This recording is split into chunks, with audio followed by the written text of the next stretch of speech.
SP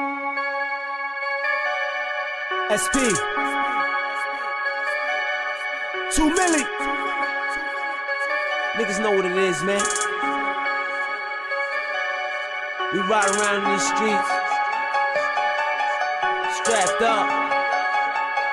We hop out on any block. Millie rock. Huh? Let's get it. I Millie rock on any block. I Millie rock on any block. I Millie rock on any block. I Millie rock on any block. I Millie rock on any block. I Millie rock on any block. I Millie rock on any block. I Millie rock on any block. I Millie rock on any block. 2 milli in my polo tee, my polo socks. Let's get it. On top of cars, my face hot. I Millie rock on that Gates block. GA, they got me on the explore page. I've been Millie rocking for 4 days. Nah, we don't battle, I never, man. Nah, we just Millie rockin', we hella bent. Let's get it. I'm smoking weed, I'm counting cash. I'm Millie rockin' on Patch and Nav. First arms up, then left and right. Then MJ, get out my sight. I bust the dance, just hit me up. That drink strong, I mix it up. We hopping out and we hitting this. On any block, rock militant.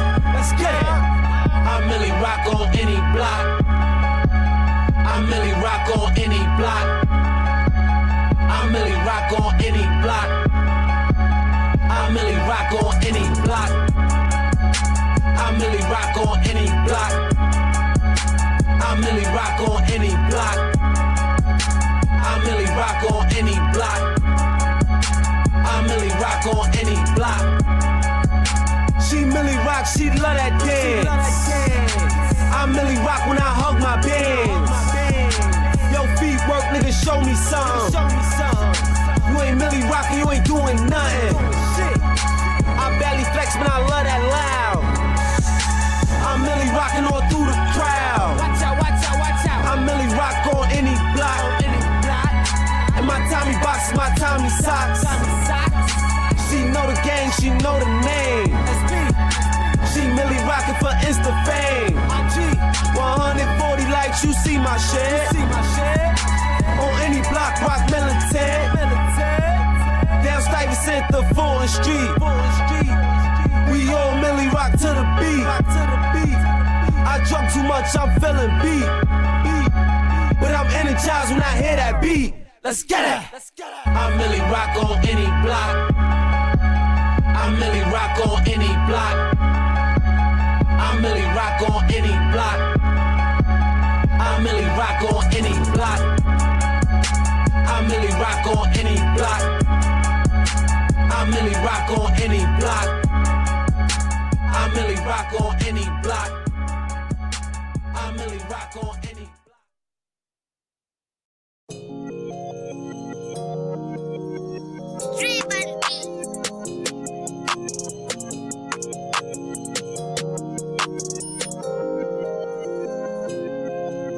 If she ain't bad, I'd never date her. Growing up, I would never hate her. Kept it G, I did a lot of favors. Boss shit, I can elevate you. Bad bitches, I nominate you. Went to jail, I was in population. Pocket watching, that's an observation. Pop bet you there for demonstration. Racked up, that's an understatement. I'm in the street, that's my congregation. Money dog, my infatuation. May say a meal off a bustin', baby. Real niggas, they appreciate me. Whole niggas gon' soldier hate me. I'm leveled up on every case. Yo, whole tonsils, I'm penetrating. Switch hustles, I done level it up. Level down, I done level it up. Grind for it, I done love it up. Put in work, I done love it up. Switch hustles, I done love it up. Double down, I done love it up. Grind for it, I done love it up. Put in work, I done love it up. Switch hustles, I done love it up. Double down, I done love it up. Grind for it, I done love it up. Put in work, I done love it up. Switch hustles, I done love it up. Double down, I done love it up. Grind for it, I done love it up. Put in work, I done love it up. Dead serious about the money young. Came up up from a scallion. Your little homie is a peon. Seen him before, this a rerun. High stepping like I'm Dion. Neck cold like Freon. I just had me a threesome.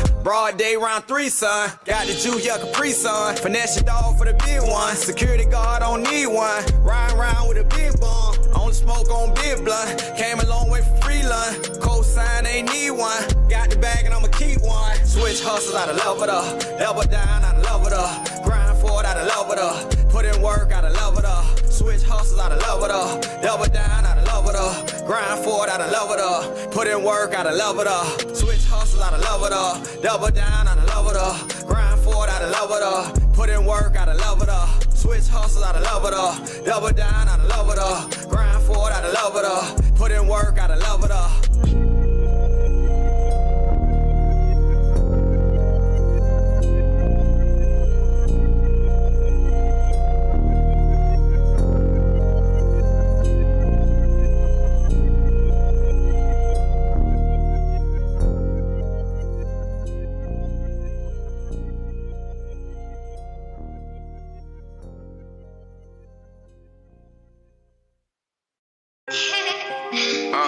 How about the car? Bow, I pull up and hop at the ayy. Let's do it. Favi, Hey, bow, let's go. Look, pull up and hop at the car. That's the end of the job. The ops told me we be going too hard, we be shooting too much, we be going too far. I'm with the sick whales and the sharks. Suck my dick, that's from my heart. I see his face, I get a light, he getting spark. Hey, they watch my life on a vlog. They don't never spin me out with the dogs. Gain the weight, I need a large. When we got static, I'm fully involved. They ain't dead, we still killing them off. If we want to, we go kill them some more. I took a perk, they feeling this moss. She got a man still getting her draws. I got wolves, I'm still feeding them off. I got money, so I'm feeding them off. Stood tall when they needed the boy. 10 toes, 2 feet on the floor. Favi, boss, now I can buy me a loaf. But I ain't satisfied at all. I still got fit me in the fort. Got us still going back and forth the court. Bow. A couple fights that still need to get fought. They thought it was all terrific. That was the wrong prediction. Favi, different. Everybody know I'm gifted.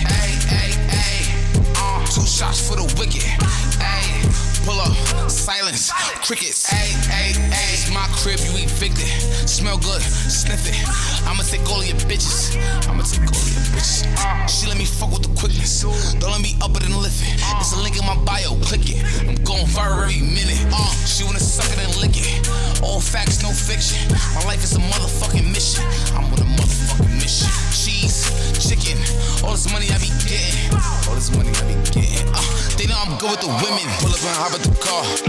That's the end of the job. The ops told me we be going too hard, we be shooting too much, we be going too far. I'm with the sick whales and the sharks. Suck my dick, that's from my heart. I see his face, I get a light, he getting spark.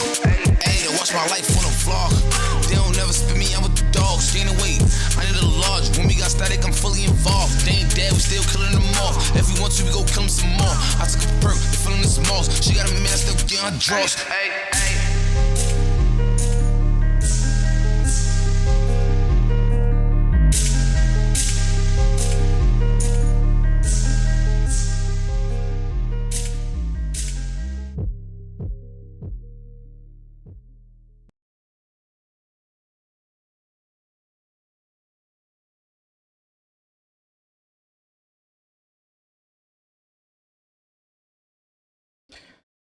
Microphone check.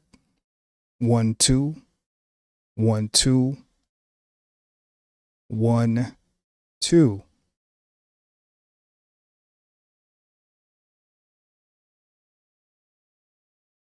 Good morning, ladies and gentlemen. Good morning. Welcome to Zone 864 TV. Really late and really early. Ladies and gentlemen,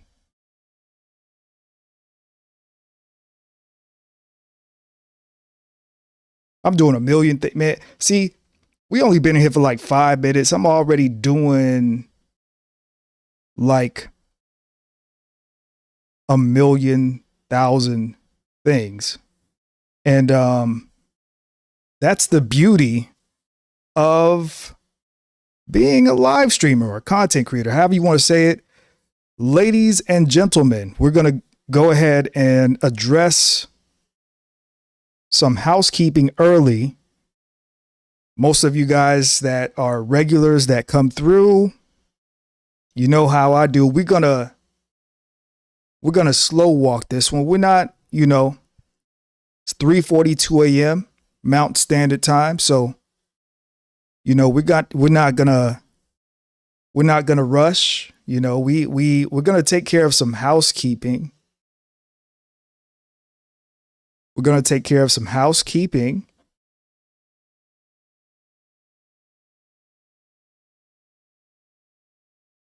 First of all,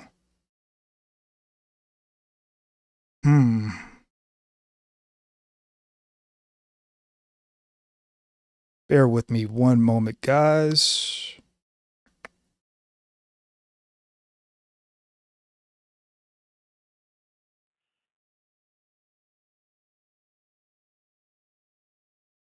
As you are entering the live stream, please make sure you hit that like button. We do have a stream like goal of 100 likes.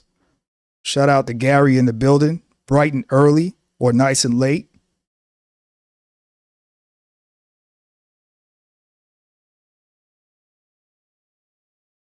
We're going to go ahead and spam the Rumble link here. I need you guys to, if you're on Rumble, I'm going to need you guys to hit that link.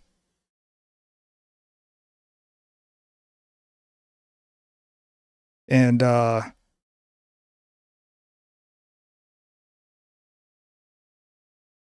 so if you hit that link, it should take you to my Rumble page. And you'll be able to subscribe over there as well. That page is important, guys, because as we know, we are in a weird climate. We are in a weird climate in the world where, sometimes when you talk about certain subjects, certain topics, you break certain stories that the mainstream media is not talking about. Sometimes your platform could be affected. So that is the Rumble link. Hopefully it should take you to the Rumble page. I only have 6 subscribers over there. I have 6 subscribers, and that is, people say that Rumble is better, and I agree. Rumble is definitely better. Rumble is better. Because you do have the freedom of speech over there, definitely less restriction. But the only thing that sorry guys, I'm just trying to make sure. I had an audio issue. I had an audio issue before. Trying to make sure I got everything straight. I just ended up fixing the audio issue right before the stream.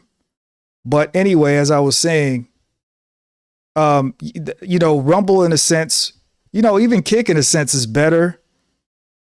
But the problem is, it doesn't have like that. It doesn't have quite as strong of, can't even speak, man. I might need some more coffee.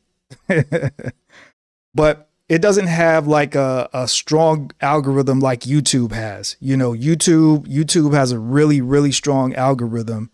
You have landscape, you have the vertical, whereas with Rumble, it's like I said, you have the freedom of speech, but you don't really have the strong algorithm to really bring people into what you're saying. Tristan in the chat says, what do I think about Kick? I like Kick. But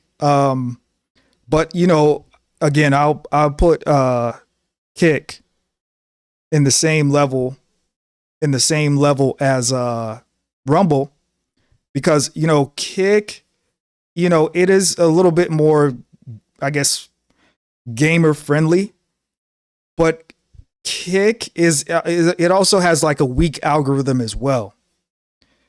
It doesn't have like a strong algorithm, like what I talk about. I talk about trending topics, primarily politics and news right now, because that's what's popping. We got the NBA season. The NBA season started not that long ago. I think we're going into week 11 or 12 in the NFL. But, nothing is really popping. Nothing is really popping in the sports like that. I know we had a couple of NBA players get busted over the past couple weeks for, supposed illegal gambling or something like that. Gilbert Arenas and one of the retired basketball players, I can't remember his name. But I will say the benefit of Kick is that you're monetized right away. The benefit of Kick is that, you get monetized pretty quickly. The standard of monetization is not as high on Kick or Rumble. With Rumble, you're actually monetized, I think, right away. I think you have to have your page for like a certain amount of days, and then you're monetized right away. People can send you donations and things of that nature. But as you guys enter the live stream, man, let me know where you are checking in from. Let me know where in the world you're checking in from. Let me know if you're in the States. Let me know, are you in the United Kingdom, Australia, Africa, Asia, Russia? If they let y'all, if they let y'all see somebody like me over in Russia, I know I'm not in China. I know they not letting me in China. They not letting me in China at all, man. And I just want to say early, I appreciate y'all being here, man. It really means a lot to me. I'm in the investment. I've had this page for probably a couple years now, maybe like 3 years or so. And I haven't really taken it too serious. And I'm actually not taking it too serious right now. I'm still, just being low key, because the thing is like, it's like when you start to take things serious, it becomes a job instead of a hobby, and it just becomes unfun. So I know a lot of people, they like to stream every day and stuff like that. And that's pretty cool. That's fine and dandy. And who knows, once I get monetized, maybe I might, turn this into a full thing, where I stream 6-7 days a week, because you can get paid, you can get paid, so, that's the goal. That's the goal for everybody. The goal for everybody should be to get paid, make some money, support your family, and, take care of yourself. That's the goal, and I come from the world of radio, so I've always been destined to be on a mic, whether it's radio station, record label, YouTube, wherever. Do me a favor, you guys. We do have a like stream goal, and we are going to get into, talking about some trending news, some trending topics. We are going to get in there, but like I said, we're going to slow walk it. There's no rush. There's no rush. We want people to get in here. We want YouTube to let the algorithm flow through the system, give people some time to get in here.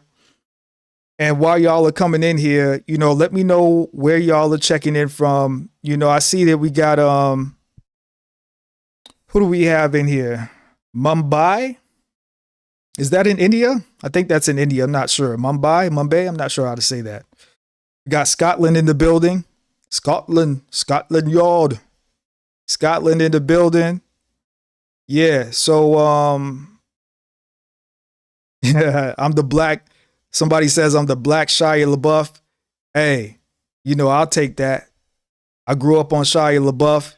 You know what I'm saying? I like a lot of his movies, And, me and Shia LaBeouf are quite similar. You know what I'm saying? You don't see Shia LaBeouf everywhere all the time. You know what I'm saying? He like to do his thing, and then he like to, when it's time for him to put in some work, you'll see him on a screen, or you'll see him on a featured film somewhere. So me and Shia LaBeouf actually have kind of a common personality. Somebody in the chat is telling me, are you saying be silent? Was it Gorgon Black? Are you telling me to be silent? Gorgon Black? Is that how you say it? Is it Gorgon or Gorgon? I'm not sure how to say that.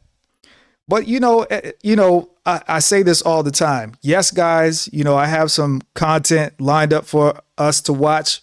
We're definitely going to take a look at the content, but I'm really here for y'all. This is the late night, early morning hangout spot from around the world. We got everybody up in here.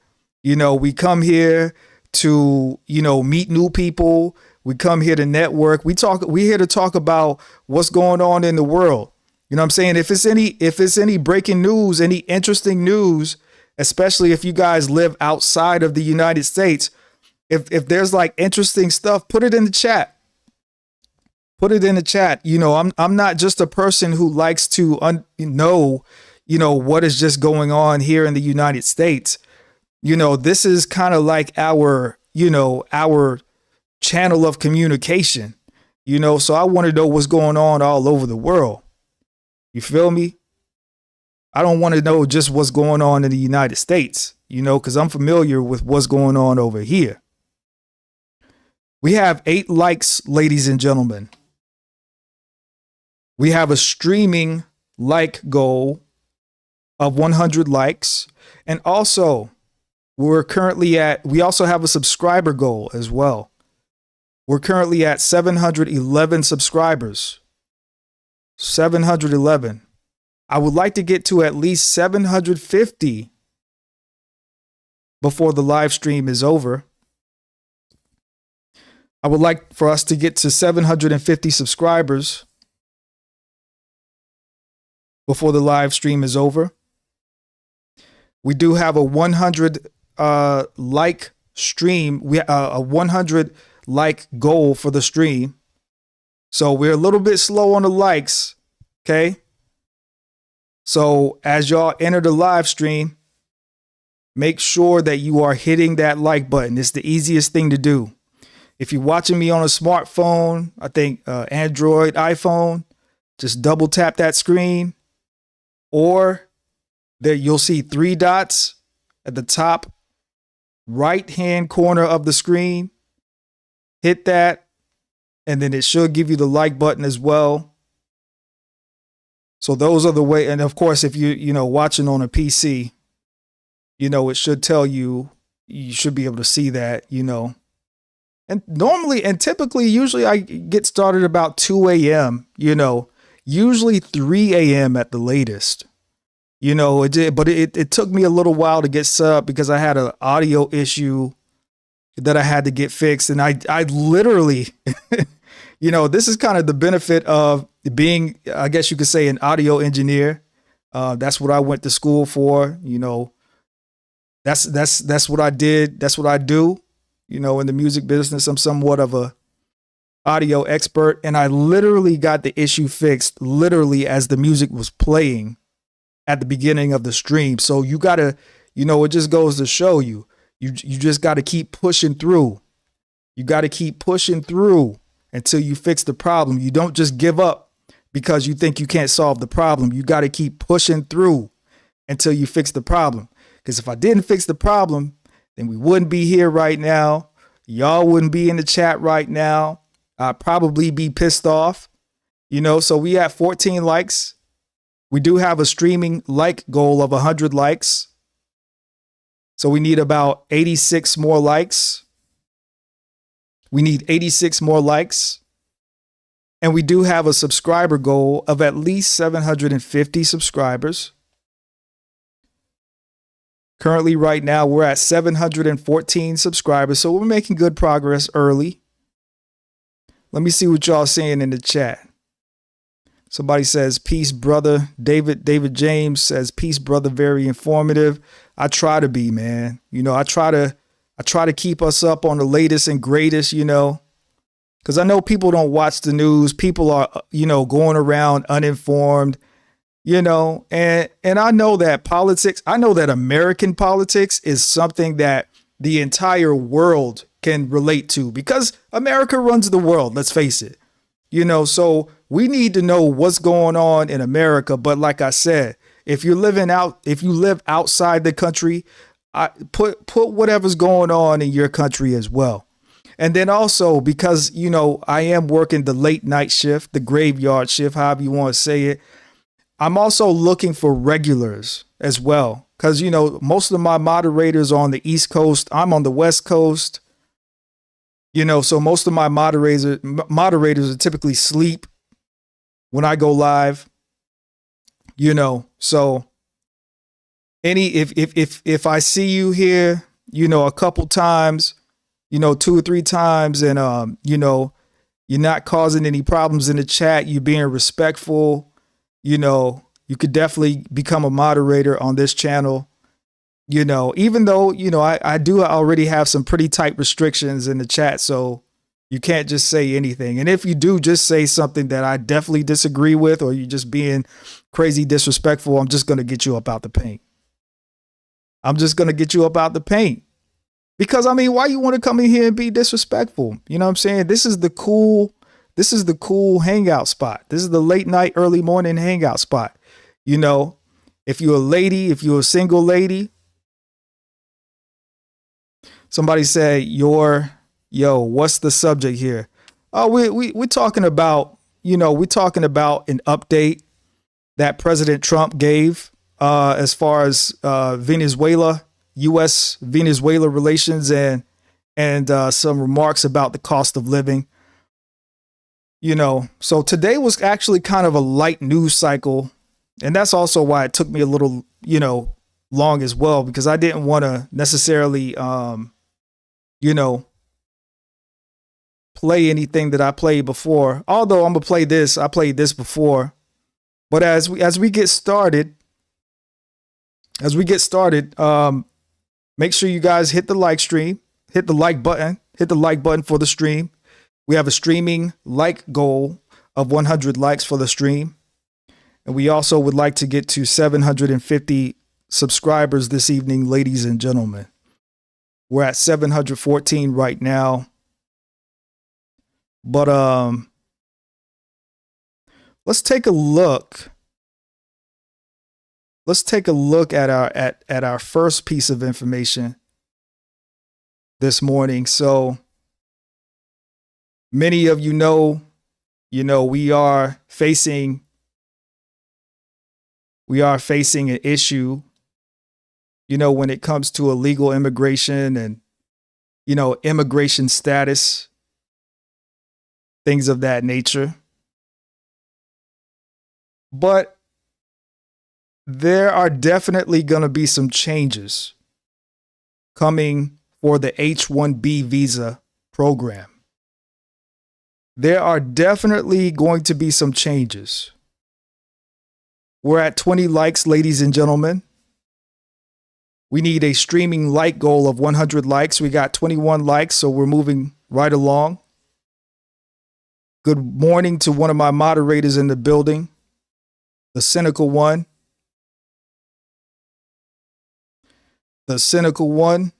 Shout out to one of my moderators in the building. Well, we definitely have some changes coming to the H-1B visa program. And let's go ahead and get into that. Hit the like button. Fair use. Uh-oh.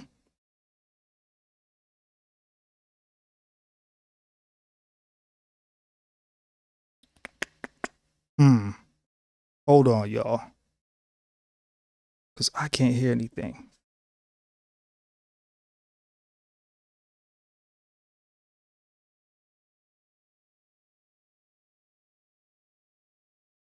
Uh-oh.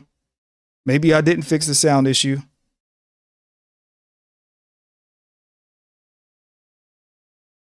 Hold on. Hold on. Let me see here. Okay, so that's all the way up.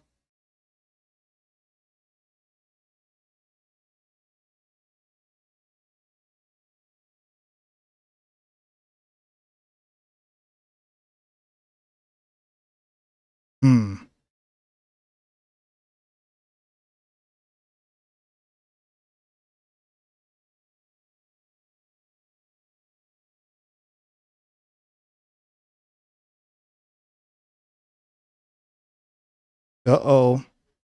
Hold on. Let me try one thing here.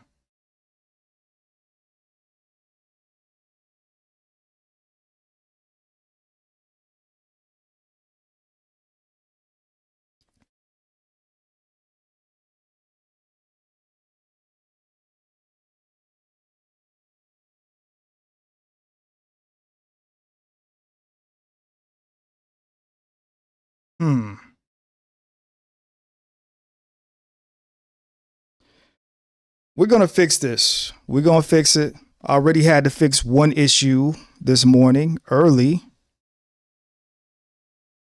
And we are going to fix this. We're going to fix this. Hold on.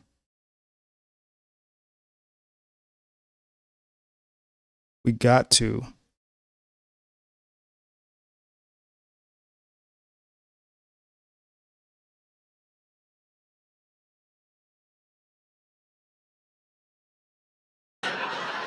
I asked, how many do you have? Sir, I have 59. I said, you're rich.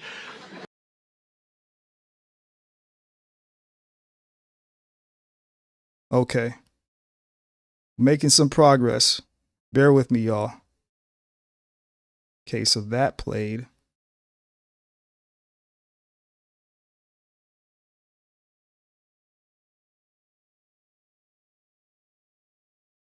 Hit the like button as you guys enter the chat for me.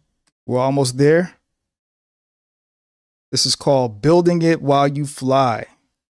Building It While You Fly.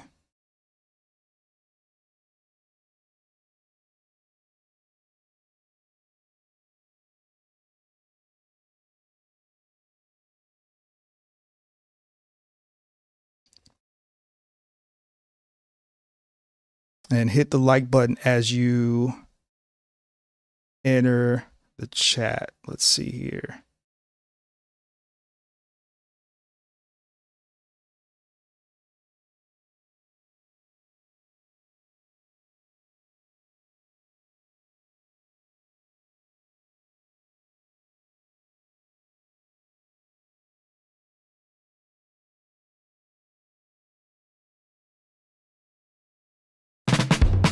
You sell it, we ship it.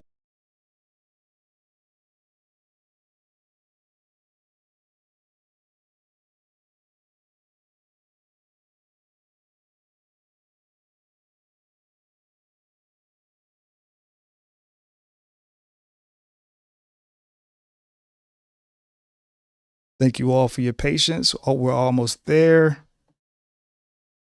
We are almost there.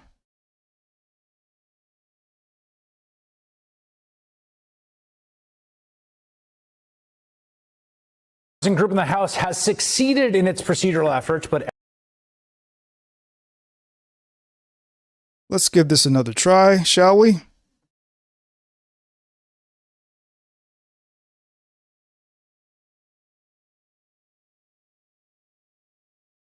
We are at 29 likes, ladies and gentlemen. We do have a streaming like goal of 100 likes.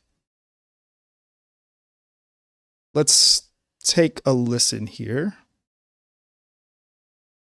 The Trump administration is putting up a not welcome sign for some foreigners who want to come to the U.S. A new directive says visas may be denied for people with certain medical conditions, including diabetes or obesity. CBS News foreign correspondent Remy Inocencio explains.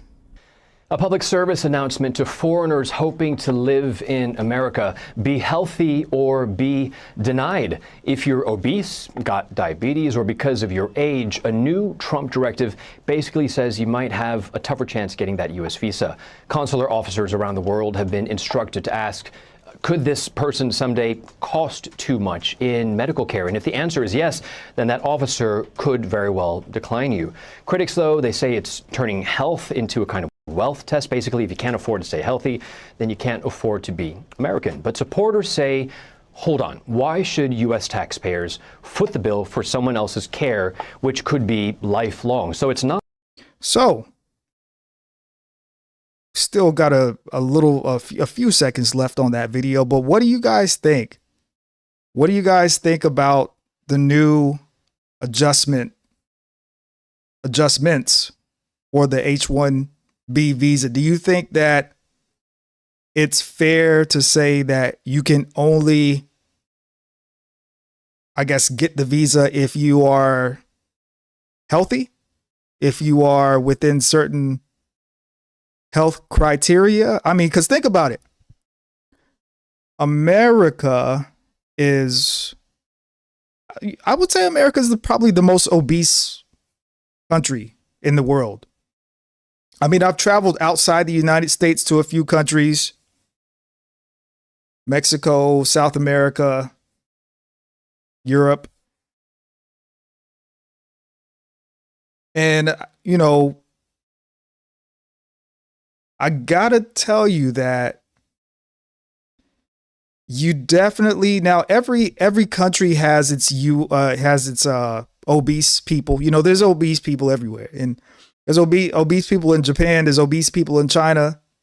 You know, even though, you know, they like to make it seem like, oh, everybody's just skinny everywhere. No, there's obese people in places that they try to make it seem like, oh, you know, everybody's healthy, and no, there's obese people everywhere.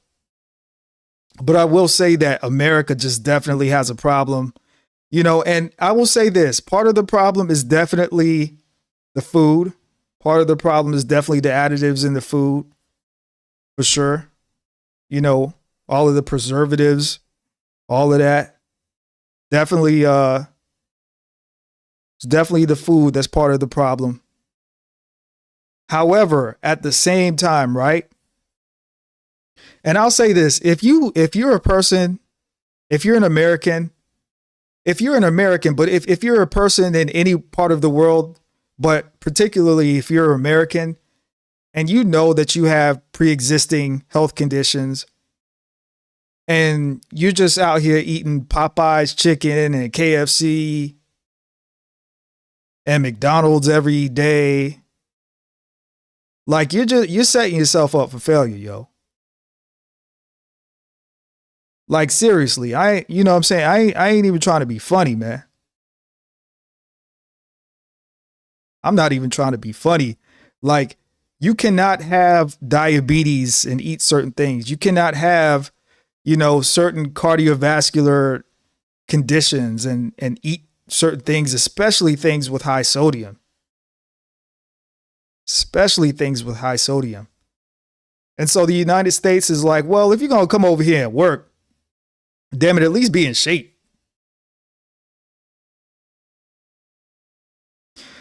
Somebody says in the chat, who still eats fast food in big 2025? Come on now. I still eat fast food. I still eat fast food because I live a fast life. You know what I'm saying? I don't have time to sit down and cook everything, cook all the time. You know, I have a crazy schedule. You know, and, you know, the funny thing is, you know, I don't know if y'all can see, you know, if y'all can see my arm and all that. But, you know, I guess you could say relatively, I'm on the thinner side, right? And, you know, it's funny because people tell me, oh, you're thin. You know, you don't get the right to say anything. You're thin. Right? But here's the issue, right? With that, the same way that you put in that work, eating 3, 4, 5, 6 meals a day, you know, eating your Twinkies and your zebra cakes and your ho-hos and, you know, eating everything under the sun you're not supposed to be eating, the same way that you put in that work eating, right? Because let's be real, to gain weight, you know what I'm saying? You don't just gain weight overnight. It's like years and years of you know, bad nutrition, not exercising, not caring, falling in so-called depression and just eating your life away, right? The same way that you put in work is the same way that I had to put in work to stay the size I am right now. And even myself, like, I don't even have that much weight on me, but I could probably lose a few pounds. You know what I'm saying? Like, I don't hit the gym like I used to. You know, I used to go to the gym like 2 times a day. I used to go at like 5, 6 in the morning. Then I used to go to the gym at like, 5, 6, 7 o'clock, 8 o'clock at night, religiously for years. So I used to be kind of cut up. I was a little bit of a problem out here. You know what I'm saying? But when you live a busy life, you can't do that all the time. But like I said, the same way it takes work for you to eat all that food, it takes work for a person like me to keep that weight off. It takes work. The same way that it takes work for you to get to where you are, it takes work for me to stay the way that I am.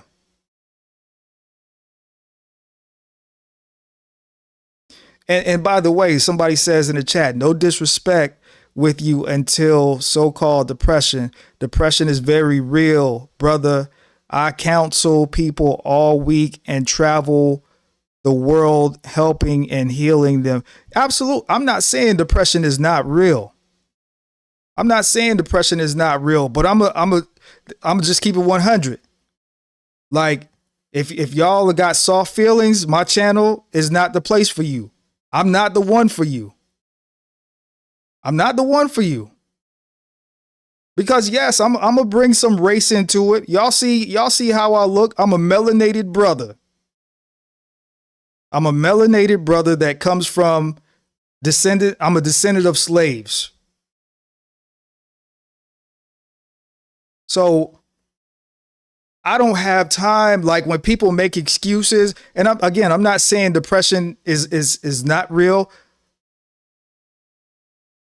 All I know is that anything that I go through in my life, don't nobody care. It's always been on me.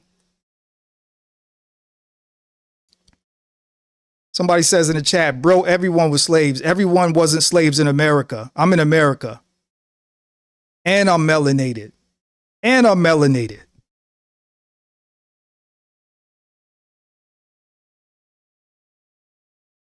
Anytime I got myself into trouble, don't nobody give a shit. My own parents don't give a shit. So yes, I'm gonna show you some tough love. And I'm gonna say that if anybody is going through some real shit, you better call one of them hotlines. You better talk to somebody. You better sit down. You better get your soul right with God. And you better figure this shit out. Because at the end of the day, ain't nobody gonna care about you like you. Ain't nobody gonna love you like you. Yes, I know the Irish were slaves. Yes, I do know that. But I'm gonna just keep it 100. Their slavery did not last as long as slavery in America, and they did not have to go through the type of slavery that Black American slaves went through. And we can have a whole live stream on that, and I'll break all that shit down.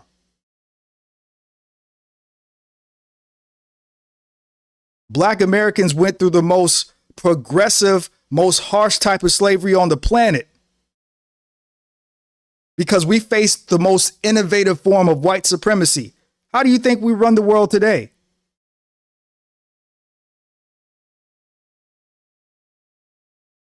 And again, I know I'm speaking facts. If you got a problem, I appreciate you being here, but you don't have to be here.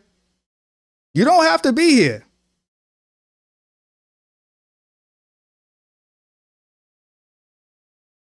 You don't have to be here. But like I said,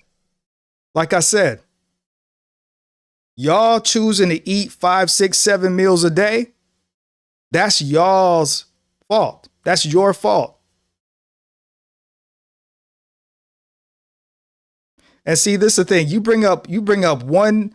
I'm telling y'all, right? Okay. Somebody said in the chat, right? Depression isn't real. Or I'm sorry, depression is real. Somebody said in the chat, depression is real. And I said, yeah, I know it's real. I'm giving my reason as to why I have to give tough love to people that say that they're going through depression. Because I know where I come from. I know who my ancestors were. And they would be rolling in their grave if they saw me being a little bitch and not handling my business. I don't have the luxury to be sad and depressed. To keep it real, being sad and depressed is a luxury for me. Because that just means I have all the time in the world to sit and think and be sad. I have priorities, duties, responsibilities. I have children. I got car. I got house. I got student loan. I have all the things I'm trying to do.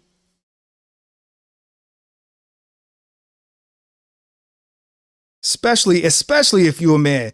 You don't got time to be depressed. Deal with your problems on the go. Deal with your problems on the fly. You depressed? You don't want to go to work? Well, be depressed while you get dressed for work. Be depressed while you get dressed for work. Take your ass to work and do your 10 hours and come home and be depressed the entire time you at work. Be depressed while you driving home from work. Be depressed on your way to the gym. Somebody says you a victim. I'm not a fucking victim. I don't have a victim mindset. And I don't have victim mentality.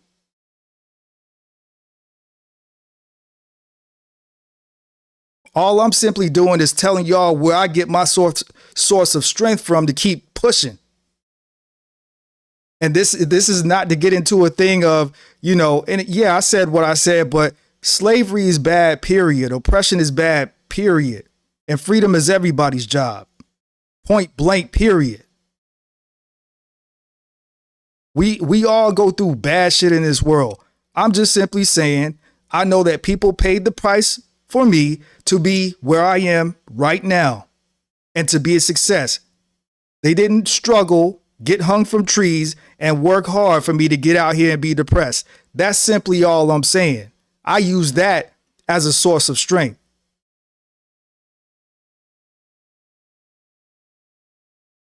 Okay, so guess what?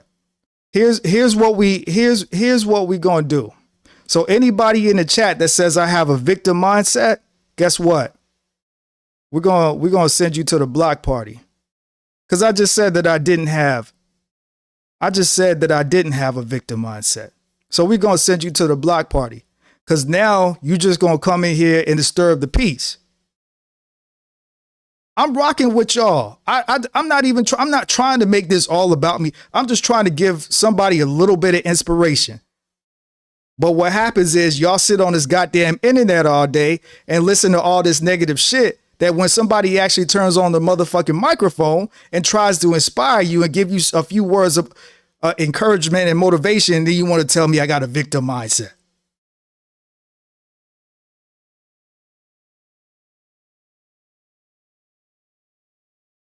I could be asleep right now. I could be scheming and plotting on a plan to get some money right now. But I'm here talking with y'all because I rock with y'all.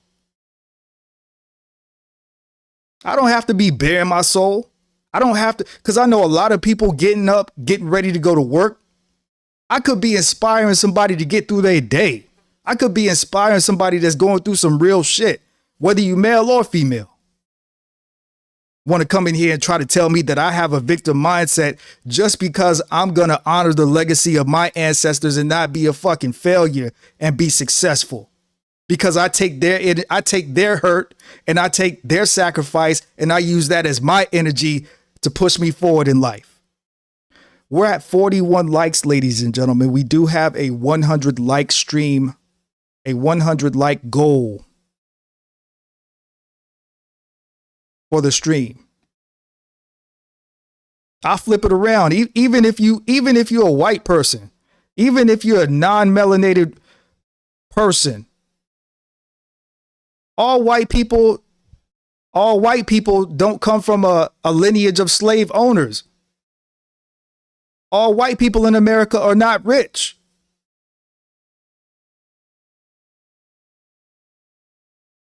In fact, where I live, probably 90% of the people around me are white. I'm seeing their houses get foreclosed. I'm seeing their cars get repoed just like black people. And guess what? If you're white, you have ancestors that worked hard for you to be successful too. So you shouldn't take their sacrifices in vain and be somebody that's fucked up and has a victim mentality.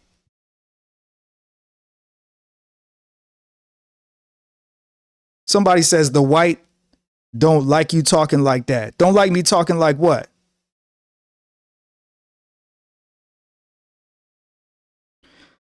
All right. So this is a good opportunity, man. This is a good opportunity to block people. Stop talking, stop using race. Blocked.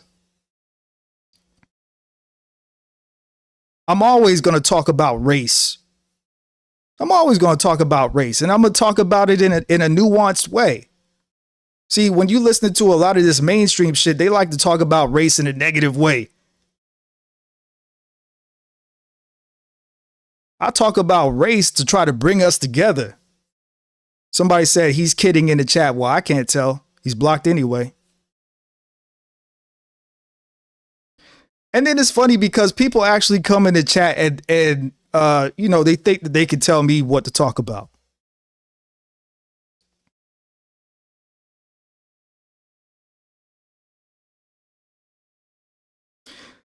People think they can come in this live chat and tell me what to talk about, but they're in my live chat. You can leave if you don't like what I'm talking about.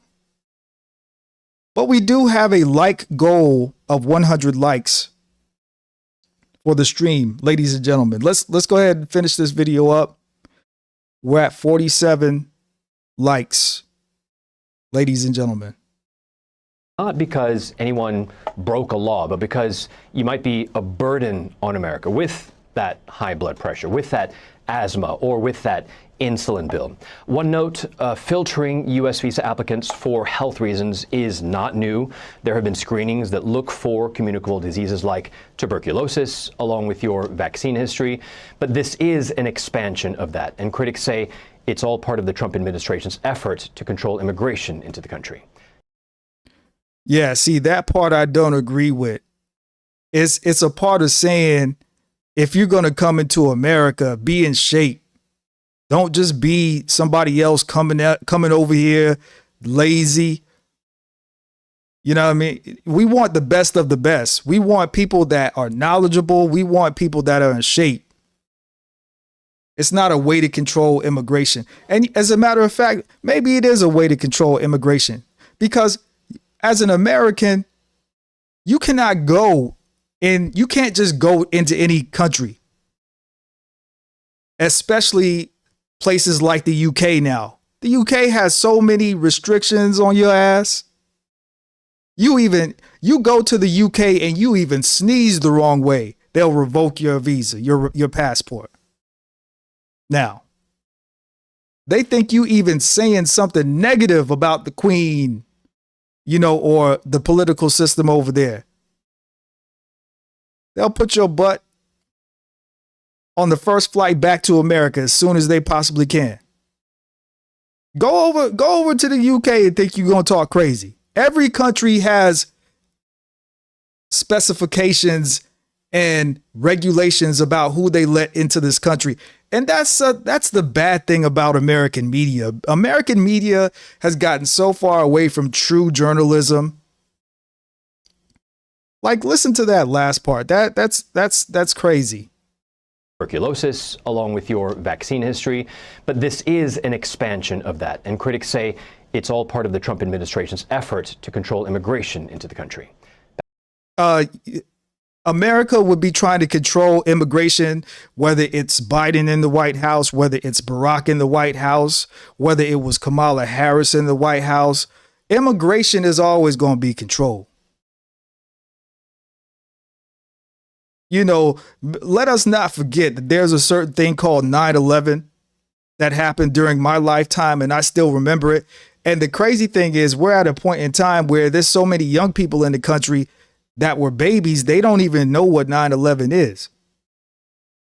They don't even know what the Patriot Act is. They don't even know a lot of this stuff.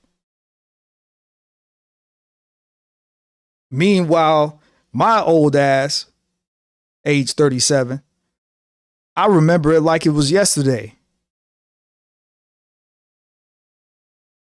So yeah, we definitely need to tighten down on immigration and who gets in here. Just like Mexico, when Mexico tightens, you can't tell Mexico who to let in and you know who not to let in. Every country on this planet had their own immigration going on. Had their own regulations. They try to make it seem like America is just this, tight held place. When you have places like China, a communist country, can't even fart without them knowing. We're at 51 likes, ladies and gentlemen. Yeah, my daughter went over to China and she told me all about it. My daughter went to China. You got to watch where you talk on your phone. Like, China is not to be played with. They think America is bad. China is different. You go on social media over there, you think you're just about to have freedom of speech on Facebook. First of all, I'm not even sure you can get Facebook in China. But everything you say online goes through a censor. Everything you write in a newspaper goes through a censor. And the censor can tell you, okay, take this out of the article, or the article's fine. Or if you're gonna make a criticism, then you also need to add an objective perspective to balance it out. Yeah. In China, they don't just want tourists over there. Now, my daughter, she went over there with a group, so she was able to get in that way. But you can't, people want to talk about America like America's just such a bad place.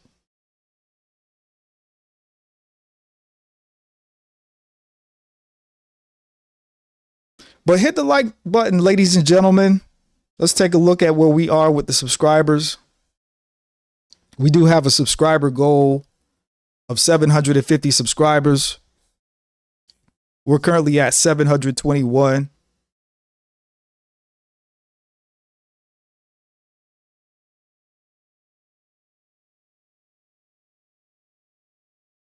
Currently at 721 subscribers.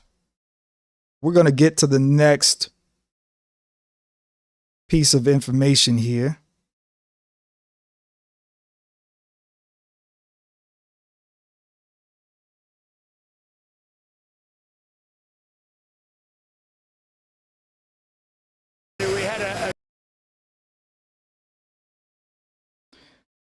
We're going to get to the next piece of information here.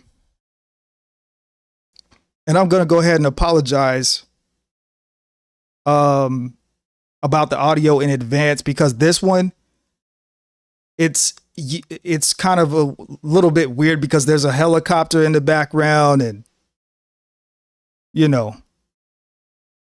all of that. But we have President Trump answering questions about the cost of living, talking about the United States and Venezuela relations.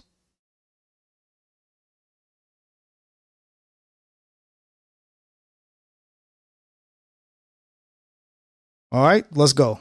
Okay, everybody, we had a great weekend. From an economic standpoint, our prices are coming down very substantially on groceries and things. They're already at a much lower level than they were with the last administration. And we worked on it this weekend, and you're going to see some of the items that were a little bit higher. They were lower than the last administration, but a little bit higher. We're going to have some little price reductions, and in some cases, some pretty good ones. They use the affordability word. The affordability is much, much better with this. And again, I go to Walmart and other companies, and in every case, it's about 25%. Now, I'm going to call cap right there. I don't know I hope y'all can hear it, but I apologize because there's a helicopter in the background. I don't think that President Trump goes to Walmart. I don't think that he's ever seen the inside of a Walmart. I could be wrong. but I don't think he goes to Walmart. Let's go. A meal, a Thanksgiving meal and surroundings are 25% lower than it was under the Biden administration. That's a big fact, and that comes from Walmart and others that do that. Okay? Any questions? Any update on Venezuela, Mr. President? On Venezuela update? No update on Venezuela. With the designation of that cartel associated with Maduro, does that mean? We have got to the point where literally. Sorry, guys, we got a commercial break, but hit the like button on the commercial break, and we're getting right back to it. Government can target Maduro's assets or infrastructure inside Venezuela? It allows us to do that, but we haven't said we're going to do that. And we may be having some discussions with Maduro, and we'll see how that turns out. They would like to talk. Mr. President, Representative Massey says he's concerned that the Epstein probe you are calling for could be a smokescreen to. I don't want to talk about it because fake news like you're a terrible reporter, and fake news like you, they. And see, that's one thing else I like about Trump as well, is that, you know, I could say this, right? Trump is obviously not a liked president. He's not a liked guy at all, really. And it's crazy how, you know, both his first term, the media treated him very, very badly. And also with this second term, the media is treating him very, very badly. And it's crazy because in other countries, like let's say Russia, you can't do that to their leaders. But yet it seems that it doesn't matter whether we have a Democrat in office. Actually, it matters. It does actually matter. I'll say this. Our media here in America is liberal. Point blank, period. Our media here in America is liberal. And it's just insane to me how, like, the media, like I said, the journalistic integrity from these people that hold the microphones is just not there anymore. I feel like I'm more of a journalist than a lot of these people, because at least I'll give you an objective perspective. At least I could make a criticism and then also say, well, jobs are up. Because I don't have like a personal gripe. These people have personal gripes with people that just like don't give two shits about them. Like, you're there to do a job. You're not really there to really give your opinion. Now, I can give my opinion because I'm a live streamer / content creator. But y'all is working for CBS, ABC, Fox News. It's your responsibility to bring us truth to power and to really shed some light on the bullshit that goes on in Congress. Let's go. Just keep bringing that up to deflect from the tremendous success of the Trump administration. So a guy like Massey, his poll numbers are showing he's at 6% approval rating right now. And we call him Rand Paul Jr. because he never votes for the Republican Party. So they're using Jeffrey Epstein as a deflection from the tremendous success that we're having as a party. Mr. President, on Venezuela, you said they want to talk. You said Venezuela wants to talk. What does that mean? Venezuela would like to talk. What does it mean? You tell me. I don't know. You want to talk to them? I talk to anybody. I talk to you, right? I talk to anybody. We'll see what happens. Her life could be in danger because of the rhetoric. Her life is in danger? Who's that? Marjorie Taylor Greene, she says. Marjorie Taylor Greene. I don't think her life is. Now that's hilarious. Marjorie. He didn't call her Marjorie Taylor Greene. He called her Marjorie Taylor Greene. But here's the thing, right? Because I see a lot of people talking about, the whole Marjorie thing and how she went on one of these news stations and she hit the Becky, the the Becky, I'm afraid for my life and he's a dangerous man, that type of thing. Here's what I'm going to say, right? This is the person that she supported. This is the man that she wanted in office. She played, in my personal opinion, a very pivotal role when it came to Trump getting reelected this second time around, right? Her support was unwavering, okay? I don't consider myself like the smartest person, all right? And I do think that you should be able to criticize your leaders. I do, within reason. I do think that if there is a pressing issue, especially if you hold a seat in the Senate or the House, if there's a pressing issue, you should definitely be able to speak with the president or even speak with the proper news outlets to give your perspective. But it becomes a problem and it shows no unity when you are constantly criticizing the person that you put all your support behind. So that's one thing that I know is that for me personally, right? I don't bite the hand that feeds me. That's just, rule of thumb, rule of the streets, rule of the corporate world. That's just the general rule of thumb. And she's probably going to end up running for governor of Georgia at some point in time, which is probably why she's being so vocal, because she's playing politics. I don't think Marjorie Greene Taylor is concerned for her life one bit. You mean to tell me that just because you criticized the president in a way that he didn't like, that people just all of a sudden started doing fake pizza deliveries to your family's home and your home? All the people all of a sudden just now started making death threats, or have people been doing this the entire time that you've been in your congressional seat?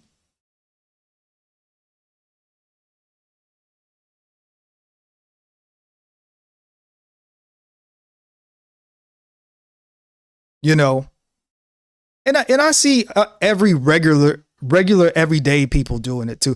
People were so happy that, Trump, and by no means, this is not some type of MAGA rally. And no, my channel is an objective perspective. I'll kick MAGAs back in just like I'll kick the Biden butt kissers back in. I'm just like them. I'm not loyal to nobody when it comes to this. I'm loyal to myself and my opinion and my perspective. And I'm going to tell you exactly what I see and exactly what I think.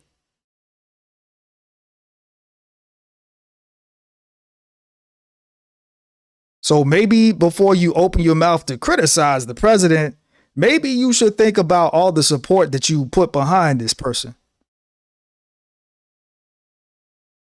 Maybe you should reserve your judgment. Maybe you should reserve your personal feelings. How about that? But anyway, let's go. Is in danger. Frankly, I don't think anybody cares about her. Okay, what about you? Are you negotiating with lawmakers on health care ahead of a vote next month? We're negotiating with lawmakers, and I've had personal talks with some Democrats. I can't tell you who they are.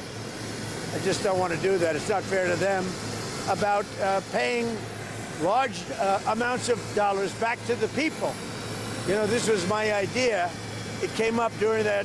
Oftentimes under times of stress, like the shutdown, you come up with great ideas that you wouldn't have thought of before. The insurance companies are making a fortune. Their stock is up over 1,000% over a short period of time. They are taking in hundreds of billions of dollars, and they're not really putting it back, certainly not like they should. And I definitely agree with him there. See, people, what we as a nation is not, because, you know, people are so, I guess you could say, caught up over the Obamacare, the Affordable Care Act, the Affordable Health Care Act, whatever, that people don't understand, like, the health insurance market is probably like the 6th or 7th largest industry in America.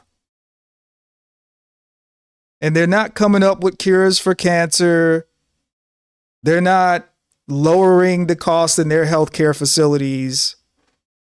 They're not really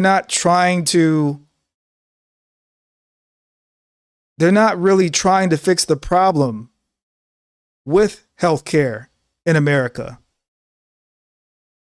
And people are concerned with premiums going up as a, I guess you could say, as a taxpaying American. You know, I would say that's a righteous concern. So I can see why people are concerned. But why isn't that concern also put into these hospitals that charge you $10,000 for an MRI? When they got the MRI machine in 2000, and I'm pretty sure that MRI machine was paid off by 2005, but yet they're still charging you $10,000 to get an MRI when the MRI machine was paid off 5 years after it was purchased. So why exactly are these fees so astronomical when you go into these hospitals and these healthcare facilities?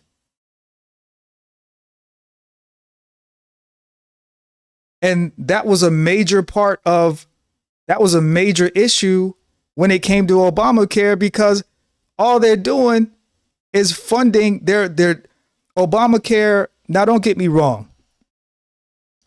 And I've said this before. When it comes to someone that has pre-existing conditions that wants to get a healthcare plan to lower their healthcare cost, because they have to go into routine screenings, they might need a surgery or two. They might be on, special prescriptions that are thousands of dollars. And I've worked in the pharmaceutical industry. And you wouldn't believe, that copay, when you pay that $30 copay. What I did was administrative work. Yeah, that $30 copay, you're paying for a drug that costs, $30,000. Like, and I'm seeing this in real time behind the scenes. And I'm just like that, but like I said, when it comes to somebody that has a pre-existing health condition, they should be allowed to get a health care plan. They should not be a health care plan should not be able to discriminate on somebody just because they have a pre-existing condition. I will say that is one thing that the Affordable Care Act did, is it opened up coverage for a lot of people that would not normally be able to get covered by an insurance plan. And see, the funny thing about that too is America is for sale. America is a capitalist kingdom. So if you have the money to pay a monthly premium for your plan, then you should be able to be on that plan. However, on the flip side of that, the subsidies that the government was dumping into the healthcare plans and the healthcare systems and facilities was astronomical. It was astronomical while simultaneously If the government is subsidizing a healthcare plan as well as a healthcare facility, why are premiums still rising? And that's the issue. If the government is going to subsidize healthcare plans and healthcare facilities and healthcare systems, why are premiums rising? And that's because healthcare insurance companies are fucking greedy. And like I've also said before, I know we live in America, land of the free, home of the brave, but there are countries that have better health care and healthcare systems than America. There's a lot that needs to be done when it comes to healthcare in America. A lot. But let's go. So when I see this, and when I've seen this over the last pretty short period of time, I said, why do we just pay this money directly to the people of our country and let them buy their own health insurance? Did someone take some of my candles? They're not all here. Hit the like button, ladies and gentlemen, please. We have a streaming like goal of 100 likes. We're currently at 67 likes. We have a streaming like goal of 100 likes. So if you're just now joining us, please hit the like button as you enter the stream. Let's go. That statement, and I made it a little bit cavalierly, but it sounded good. And everybody has picked it up, including Democrats. And I am talking to some Democrats right now about doing that. People love it. We're going to take the money. Well, if it gets approved, we're going to take the money. We're going to pay it back to the people of our country to go out and buy health insurance. Now, they can put it in a health account. We can do it a lot of different ways. But they buy their own health insurance. They can negotiate price. And it's going to be locked, so they can't go out and buy a Cadillac. So did you hear that? Did you hear that? It's going to be locked so that you can't go out and buy a Cadillac. And see that, I'm going to be honest, again, I know that Donald Trump, President Trump, is not a liked man. I know that he's not a liked president, but he's quite humorous. He's quite hilarious if you listen to him talk. So like he was saying, because I know we've been seeing news headlines about the $2,000 stimulus that's coming next year. And I want people to understand as well, because I know that people say,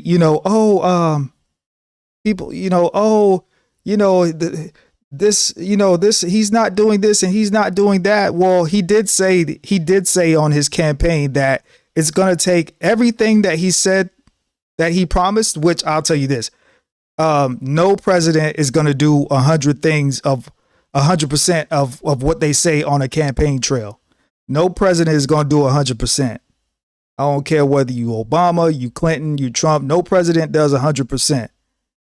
But he did say that it would take at least a year for some of the policies and some of his ideas to really start to take a hold in America. He did say it would take at least a year. And one thing that I do appreciate about a president like Trump is that he wants to streamline things. We live in a country of I need my money today. We live in a country of I need my money today. It's my money and I want it now. J.G. Wentworth. And I like the fact that he has a now mindset. He's trying to get things done right now. There's no reason that we should be having long-term problems and solutions take 25 years.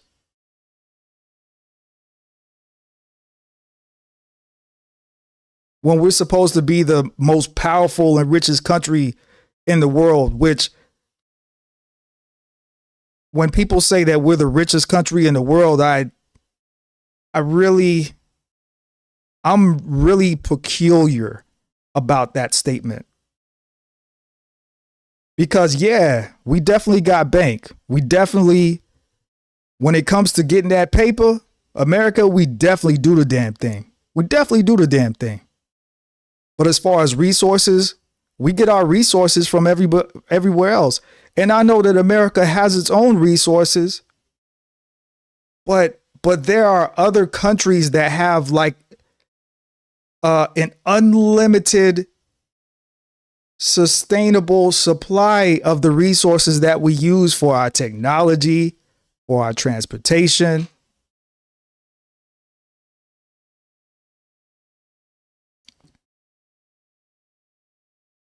So as far as financial, as far as money, yeah, we got the paper, but as far as natural resource, we got other countries that's way richer than America, and I don't really think there's no denying that.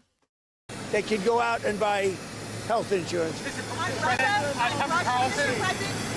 time for Congress to move legislation that puts pressure on Russia and puts pressure on Putin? Well, I hear they're doing that, and that's okay with me. They're passing legislation, or the Republicans are putting in legislation that very tough. It's sanctioning, et cetera, on any country doing business with Russia.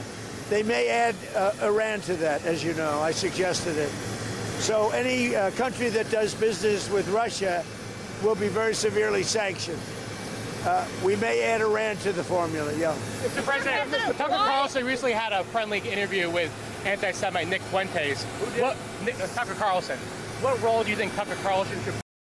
Now, I don't know if y'all can hear it. Again, I apologize. I have the volume up as loud as it could go. There's a helicopter in the background because I guess, Trump is about to leave for the White House, about to go back to DC.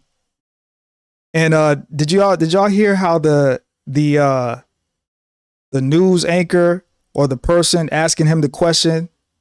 Did y'all hear how they referred to Nick Fuentes? Let me take that back. To the formula, yeah. Mr. President, Tucker Carlson recently had a friendly interview with anti-Semite Nick Fuentes. Tucker Carlson. What role do you think Tucker Carlson should play in the... I think that's hilarious, man. Like, I'm gonna be honest, I don't fuck with Nick Fuentes. I don't. I think he's a lame. I think he's a clown. I mean, look at him. Like, he's like 5 feet tall. He every time he speaks, he sounds like he has to blow his nose.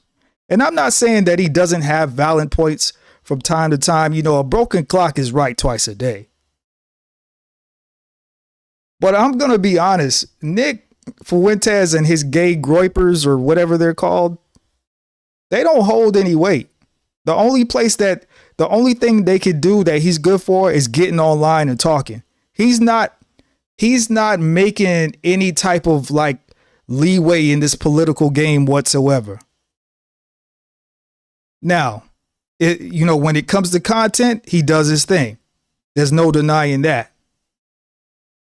But when it comes to like influencing the political structure, when it comes to really getting some people to really take him seriously, like, some of these politicians will go on his show, but they're not going on his show because he's saying something that's just really mind-boggling. They're going on his show to get views, to get a look. Just like how they go on Joe Rogan's show. A lot of these people don't fuck with Joe Rogan like that. But they know that Joe Rogan has a large audience. So they will go and they will use his platform to get views and to get their points across. And that's all it is. That's all it is. I'm Nick Fuentes, and I'm Candace Owens, and and the establishment, and the Groypers, and Destiny, and like, bro, like, he's a dweeb. Like, he's a dweeb. He's a dweeb.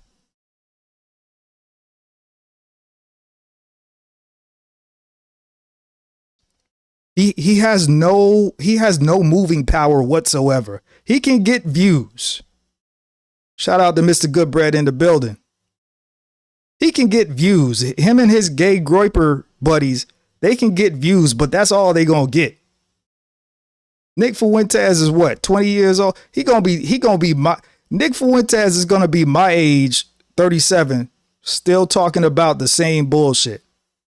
Mad that the Republicans and the conservatives keep him out of their circles.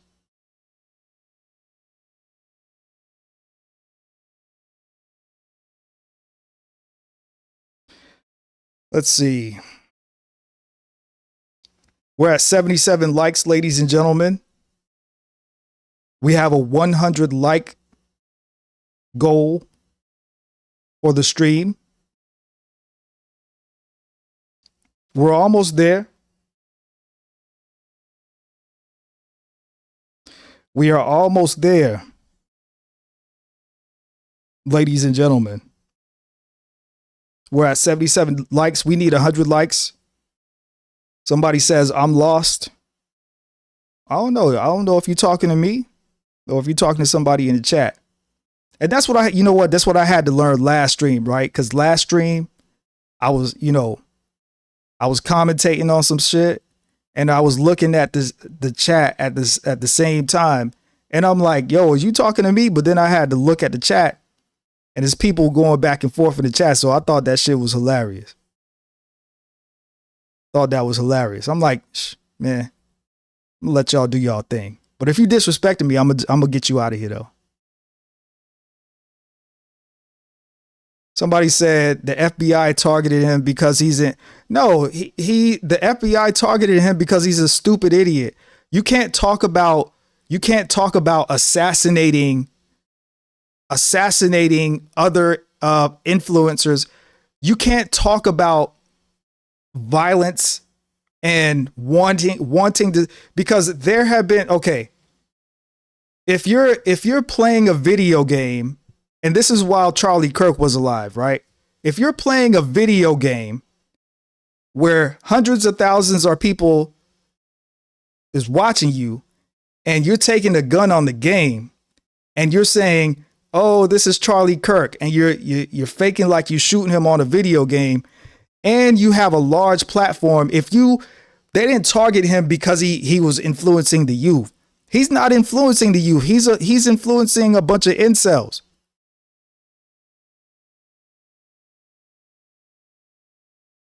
Like, Nick Fuentes is not an intelligent dude. He's not. He's a shock jock that could say things to catch your attention. He's not intelligent, and that's just my opinion. Matter of fact, I got into an argument before with somebody on one of these other panels. I'm like, I'm not about to sit here and argue with you over what I believe. When you have a platform and you're talking about violence, right? You're talking about you're playing about people getting assassinated, and you're talking about you're associating violence. You're saying certain things, right? That's what's going to get you banned off. Because think about it. If I go talking crazy about the Jews, right? If I just get to talking crazy about Jewish people for 30 days on YouTube, do you think that my channel won't get banned? If I get to talking crazy about, saying crazy things about women or saying crazy things about children or just talking reckless, you think YouTube ain't going to take my channel? Because that's a lot of these extreme, far right people and even these far left people. What they don't understand is that this shit is a business. YouTube has terms and conditions, just like your credit card has terms and conditions. If you abuse that shit, they can take that shit.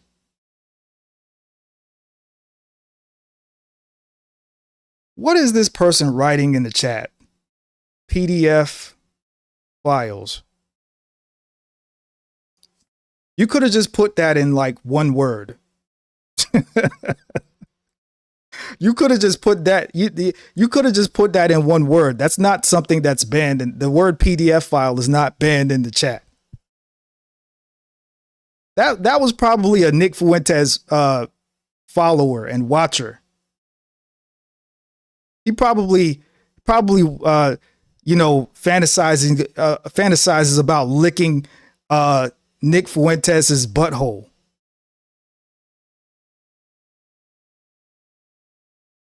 Yeah, I'm not loyal to these people. I don't worship these people like a lot of these gay groypers do.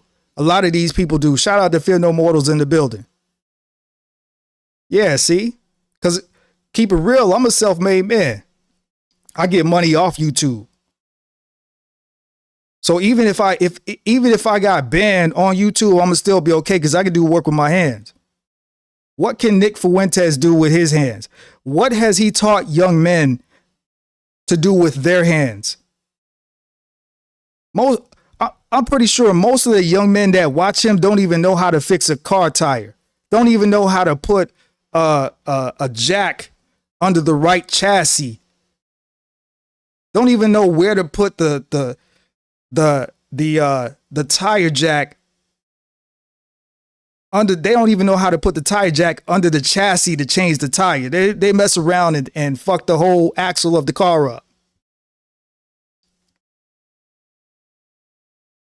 Meanwhile, I could teach my son, if I had a son, hopefully I have a son. I could teach my son, I could teach my nephew how to change a car, how to change a tire, how to change oil, how to fix a sink, how to fix a washer and dryer.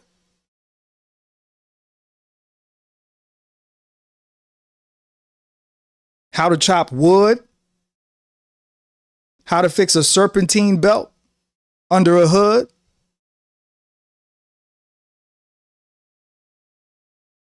Yeah, I could give young men some real game. Nick Fuentes ain't giving nobody no game.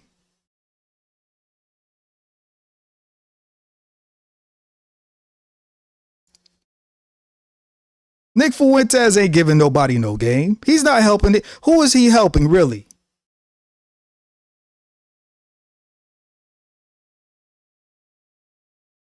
And he's a dummy. And this is what I tell people. People like Nick Fuentes, dummy. Andrew Tate, dummy. Fresh and Fit, dummy. And you know why? And I'll say this about Andrew Tate. Andrew Tate should have stayed in his lane when it came to that kickboxing shit. When it came to the kickboxing shit and the boxing shit, he should have stayed in his lane. When it came to nutrition and talking about men being in shape, he should have stayed in his lane. But his dumb ass wanted to come on the internet and act like he was a pimp and act like he was the top G and act like, he was having all these prostitution hotlines, and that got his ass banned from the internet. It got him kicked off YouTube. It got him kicked off Rumble. It got him an indictment from the Romanian government. They ended up locking him and his brother up and keeping them in jail.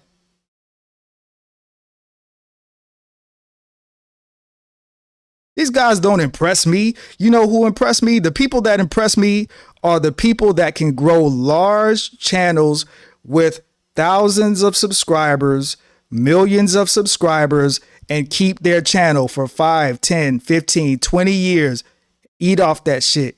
Get paid off that shit. Send their kids to college off that shit. Pay their mortgage off that shit. Pay their car bill off that shit.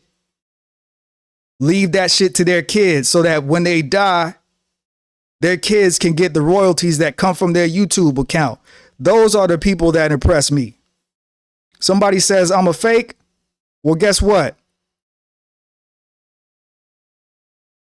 Hold up.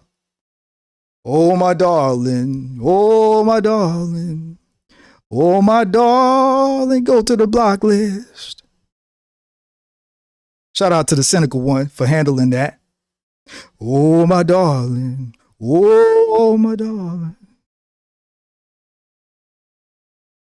Chump.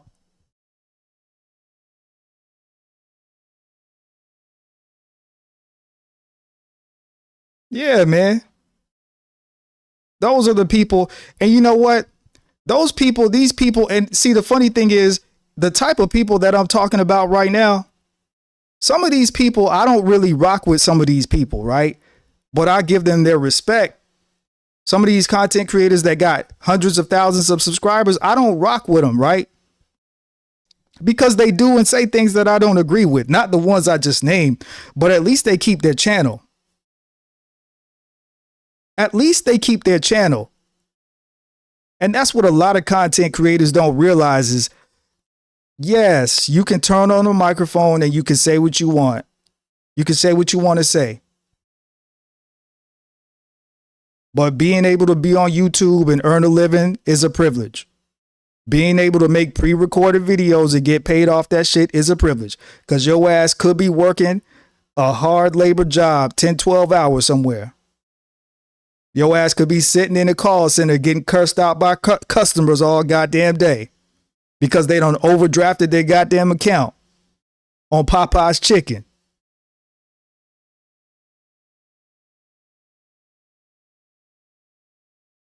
But people like Fresh and Fit, people like Andrew Tate, people like Nick Fuentes, and people of that ilk, they don't realize the blessings that they have in front of them. And so guess what? God takes those blessings away. And now they have to go on alternative platforms that we don't even know exist and scream about how they got shadow banned and how they got banned from the internet and how they can't make a living and how they can't process payments for their merchandise through point of service providers.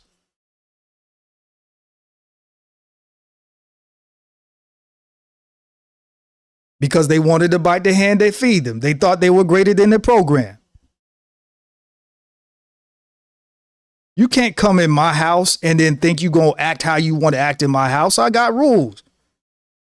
Just like YouTube got rules, just like Rumble got rules, just like Kick got rules. Just like real life got rules. If I go to the Circle K around the corner from my crib right now and I take a bag of chips, I'm going to jail because I broke the rules. If I come on YouTube and I talk crazy about Jewish people, if I talk crazy about black women, if I talk crazy about women, if I talk crazy about children, if I'm too radical, if I'm too far left, if I'm too far right, guess what YouTube is going to do? They're going to give you a strike. They're going to review your channel and eventually they're going to get you up out of here. You know why they're going to get you up out of here? Because your content is not friendly for advertisers. The NFL can't run ads on your shit. The NBA can't run ads on your shit.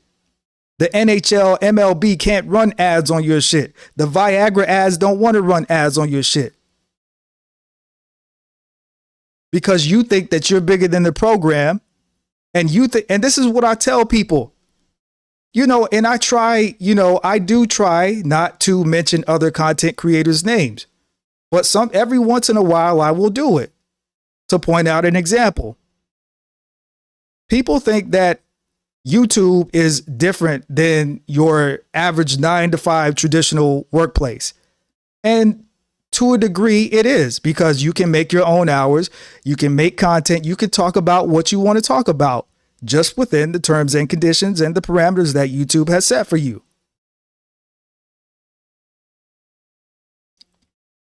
And by the way, when you do talk about other content creators, you're talking about basically your coworkers. Like if I wanted to talk bad about Fear No Mortals, about Mr. Goodbread in the chat, right? Let's say if I wanted to talk bad about them because they are content creators, right? Technically, if I wanted to talk bad about them, I'm talking about my coworker because YouTube is our workplace. And that's what I try to tell content creators that want to do all this dumb beef and stuff and go back and forth. Are you trying to make money or are you trying to get a channel strike? Are you trying to get a channel ban? Because YouTube is the workplace and YouTube views other content creators talking about other content creators as kind of almost like a workplace violation. Just like if you were at a regular job and you were caught gossiping about, somebody at work and then it gets back to the manager. Now you got to go in the office and get written up about it.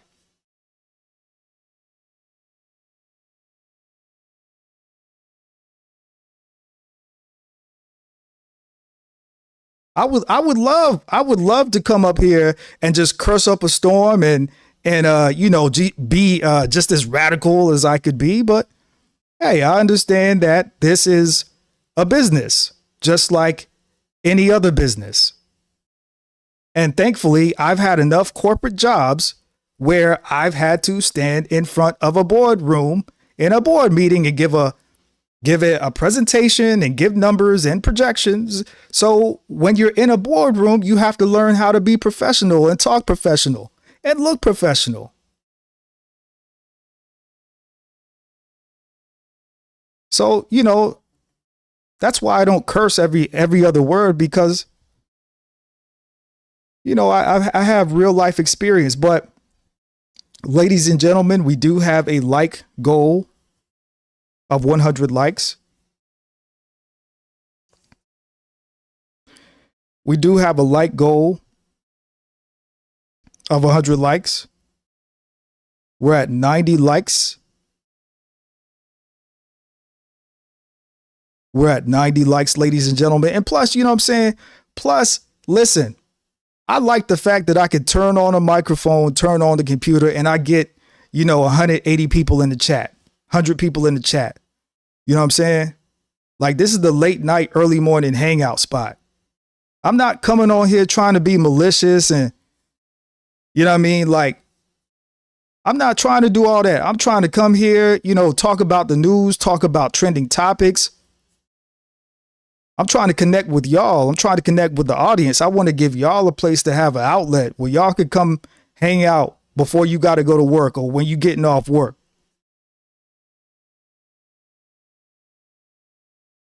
But we are at 94 likes, ladies and gentlemen. And I appreciate y'all being here late night, early morning with me.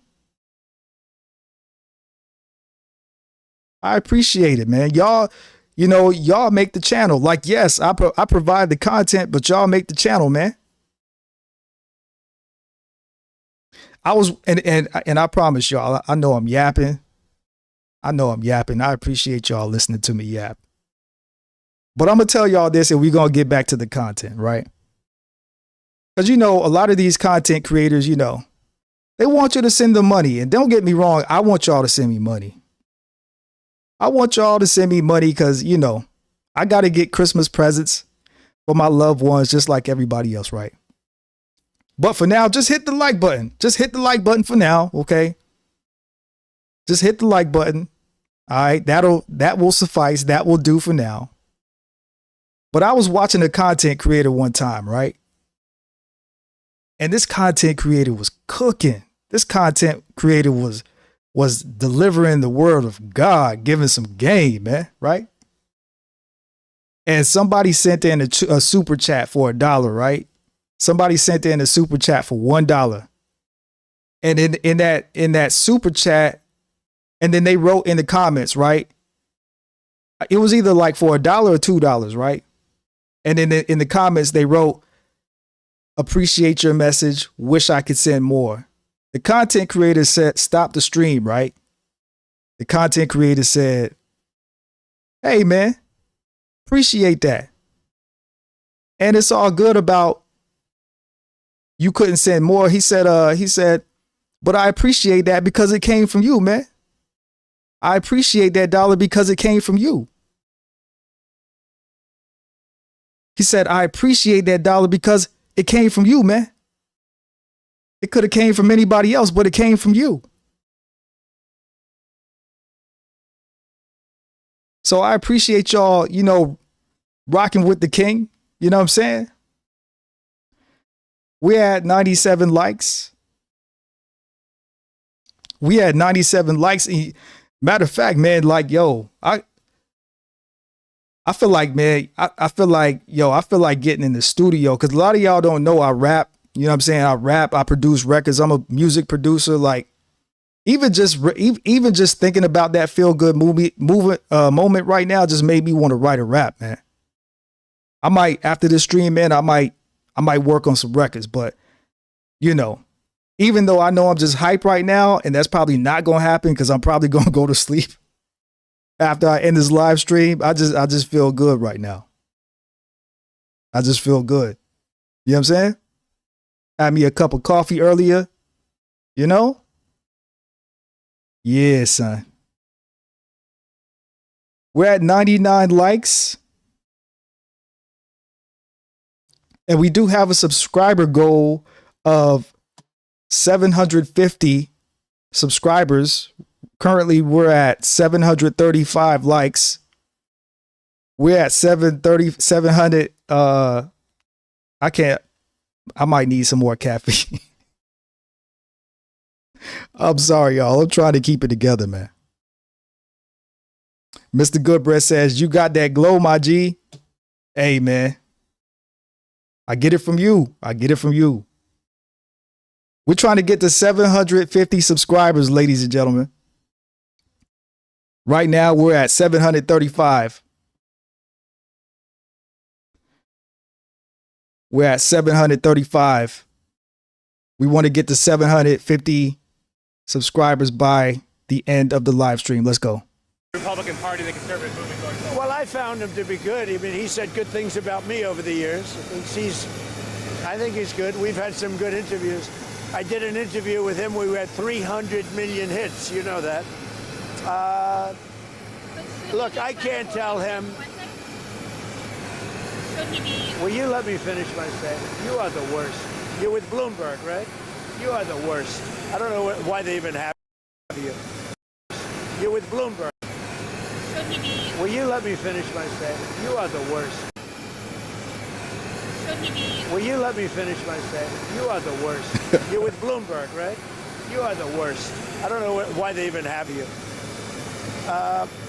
We've had some great interviews with Tucker Carlson, but you can't tell him who to interview. I mean, if he wants to interview Nick Fuentes, I don't know much about him, but if he wants to do it, get the word out. Let him, people have to decide. Ultimately, people have to decide. The mayor of New York, I will say, would like to meet with us and we'll work something out. But he would like to come to Washington and meet, and we'll work something out. We want to see everything work out well for New York. You yourself had dinner with Nick Fuentes at Mar-a-Lago a few years ago. What role should he play in the conservative movement? Well, I didn't know he was coming, and he was with, as you know, somebody, Kanye. Oh, what are you about to say about Kanye? Hold on. Asked if he could have dinner, as you know, somebody. He play in the conservative movement? Well, I didn't know he was coming, and he was with, as you know, somebody, Kanye. And Kanye asked if he could have dinner, and he brought Nick. I didn't know Nick at the time. And he did. He came, and along with a few other people. He brought a few people with him. Meeting people, talking to people, like for somebody like Tucker, that's what they do. People are controversial. Some are, some aren't. I'm not controversial, so I like it that way. Okay. On Venezuela, are you discussing options with Congress? Are you going to Congress to discuss potential options you're considering? We like to keep Congress involved. I mean, we're stopping drug dealers and drugs from coming into our country. And I actually told Marco and some of the people, our Secretary of State is doing a great job, by the way. Oh, and this reminds me as well, right? You go to places like Vietnam, you go to some of these Southeast Asian countries, they have some of the toughest laws when it comes to, sex trafficking, drug dealing, firearm smuggling. I just want to put this out in the air. Is this thing on? I just want to put this out in the air.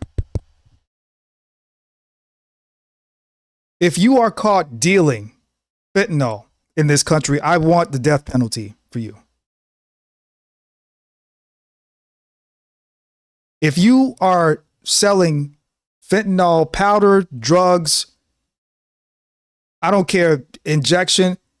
If you are selling or smuggling fentanyl into this country, I want you in the chair.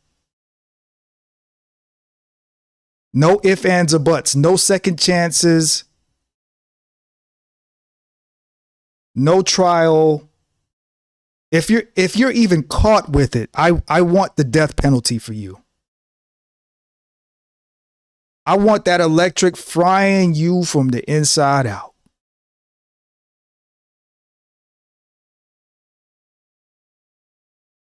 Because just like these cartel people smuggling cocaine and heroin and all these other drugs, and I know China, is real heavy in the participation in smuggling fentanyl into this country. I want the death penalty for you.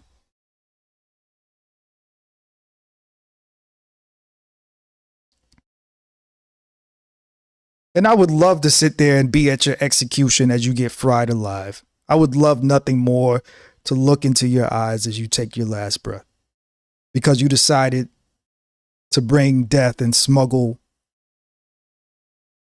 that in this country, taking children up out of here like never before.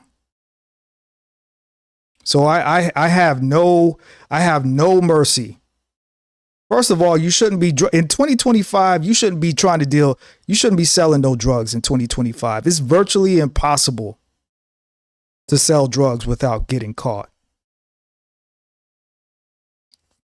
But if you're selling fentanyl in this country, I want the death penalty for you.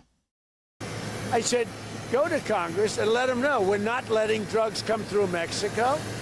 We're not letting them come through Venezuela, and let Congress know about it. We don't have to get their approval, but I think letting them know is good. The only thing I don't want them to do is leak information that's very important and confidential and may put our military at risk, or whoever is doing, CIA, military, etc. But I said, go and see Congress, see the representatives that we're supposed to be seeing, and be open about it.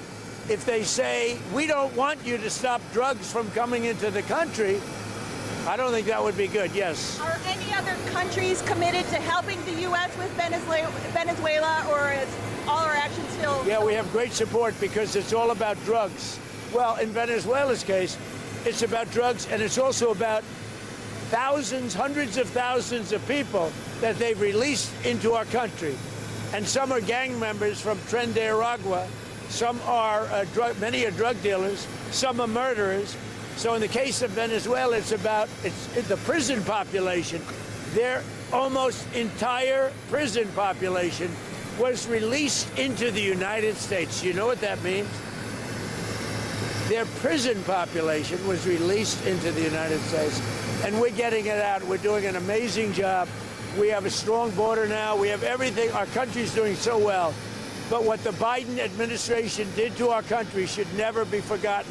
And the single worst thing they did is allow 20 or 25 million people to pour into our country. People from prisons, drug dealers, mental institutions, bad people, gang members, to allow that to happen to the United States, totally unchecked and unvetted, should never be forgotten. What they've done to our country is a very big thing. But we are correcting it. We have strong borders now. We have a great economy. The prices are coming down. The Democrats like to use the word affordability, but their affordability was terrible. The problem with the Democrats, they lie. They do it so well. They talk about affordability, but I'm the one that's getting the prices down. As an example, they had the highest inflation in the history of our country. I have it down now to a normal level, and it's going down further. Thank you. I mean, I can't deny. I don't have any pushback for that.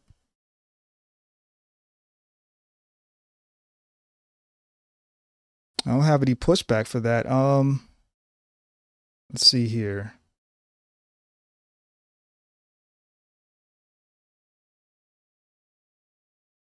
I thought what Trump was saying was all facts there. Let's see, the highest inflation rate in the US was the 1970s. That was the highest decade of inflation.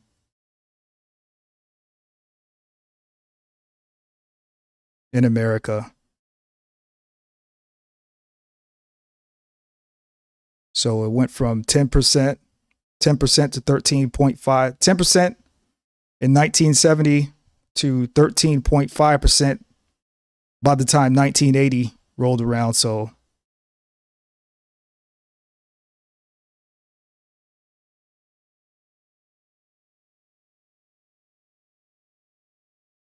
The single highest inflation year was 1946 with an inflation rate of 18.1%.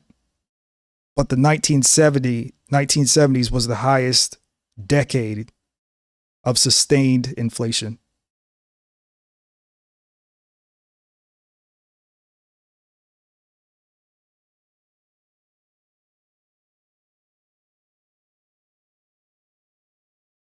As crazy as the 80s was, even the 80s wasn't as bad as the 70s.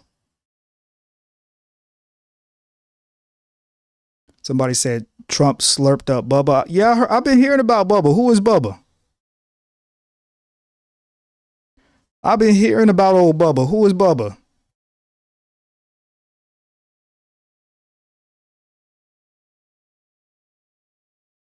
Appreciate everyone for helping us get to our goal this morning. We do have a like goal of 150 likes.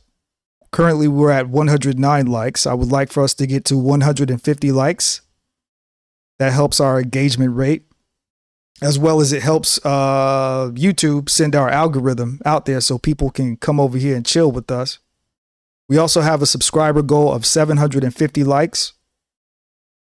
750 subscribers. Currently, we're at 739 subscribers. So we do have a subscription goal of 750 subscribers. So we are almost there. Gonna need about 11 more subscribers to get us there. And when you subscribe, make sure you hit the notification bell so that you get the notifications, because YouTube plays games with us. YouTube plays games with all of us content creators. They don't want y'all tapping in with us. They don't want y'all tapping in with us.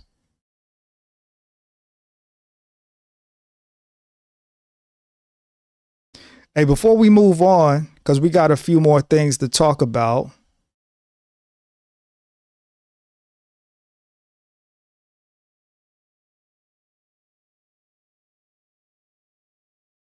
We got a few more things to talk about, ladies and gentlemen.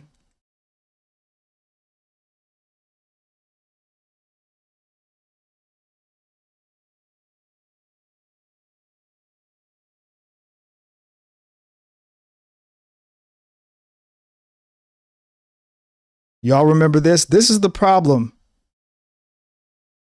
This is the problem with the Democrats. The Democrats want to be the cool guy, you know. They want to be your friend. They want to make it seem like they're coming to save you, like they got your back, when they really don't. Y'all remember this? Let's go back 6 years. Y'all remember this? That's somebody right. Winning. You know, we got to get rid of Donald Trump, obviously, because Donald Trump is an overt racist. He's way out there. But right now, people are just not scared to show it. Yes. And we constantly see on social media police brutality against black men and against minorities. Cardi B and Bernie Sanders. Who in the hell gives a damn about what Cardi B has to say about anything in this nation? This is why the Democrats lost. Well, this is why Bernie Sanders didn't get into office, but he's a Democrat socialist. But this is a primary outlier of what the Democrats do. They get with these celebrities. Remember, during the pandemic, and this is where I'm gonna have to fry some of y'all.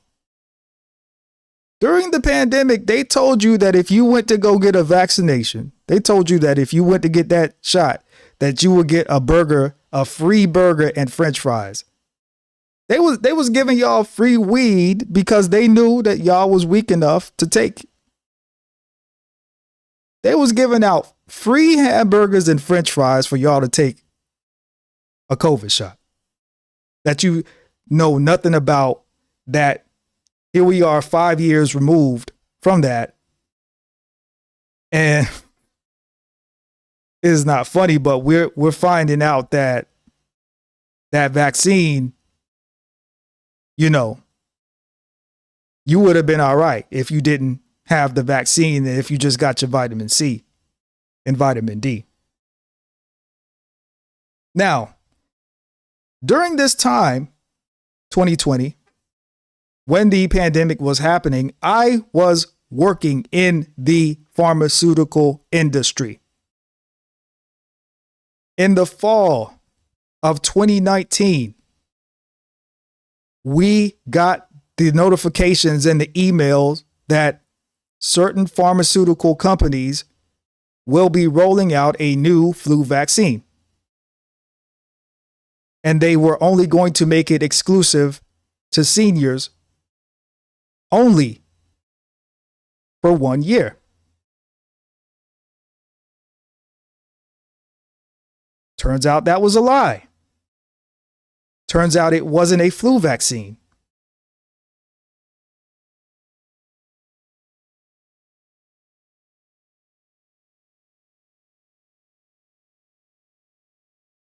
But the American people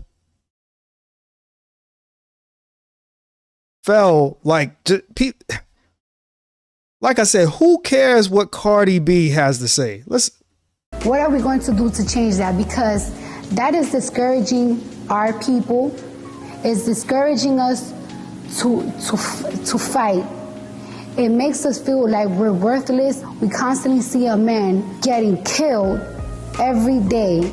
And it seems like nobody cares, nobody's sympathizing, nobody's talking about it. Oh, God. Obviously, we need to end all forms of racism in this country, from Donald Trump down to the local police department. We have something like 1 out of 4 young black men in this country end up in the criminal justice system. They may end up in jail, they may end up on parole, they may end up in probation, whatever it is. That is disgusting and beyond belief. All right, so, first thing we do is we make sure that young people in this country, black and Latino, Native American, whoever they may be, get the kind of education and job training they need so they can go out and get good jobs. We have to invest. No, what we need to do is we need to take away child support as a country. That's what we need to do. And we need to fix some of these family court laws, because before we even get to the education, we have to fix the home.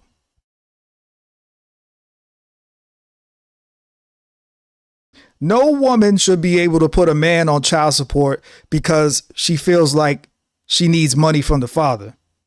If you have to put a man on child support, then that means that you need to give the child to the man full time. If you need child support from the father when the child is in your custody, you need to give the child to the father until you can fix your circumstance so that you don't need child support when the child is in your custody.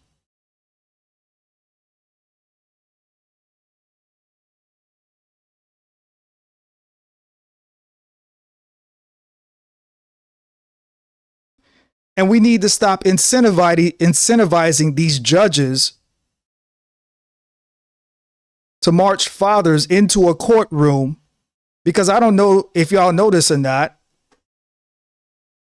but family court judges get incentivized to put men on child support.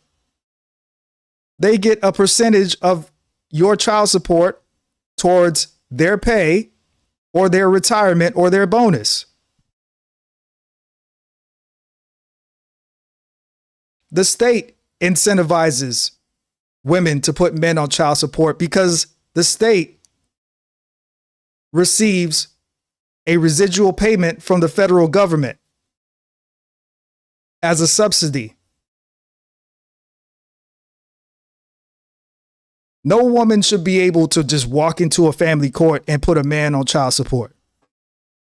So before we even get to the education system, we need more regulation when it comes to our children and custody of our children.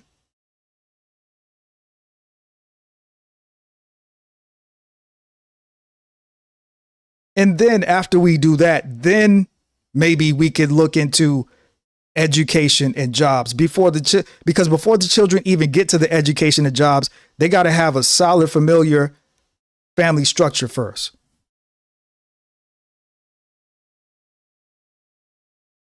And it's funny because the Democrats claim to be your friend and they want to talk about jobs and education, but they don't never want to talk about family. They don't never want to talk about how women weaponize the family court system to victimize men and put them on child support for no reason.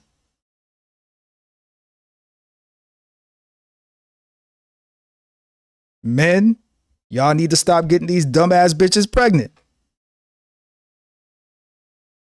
You knew the bitch was done before you stuck your dick in her. You knew that bitch didn't want no babies before you stuck your dick in her. But you want to go ahead and bust off in it anyway.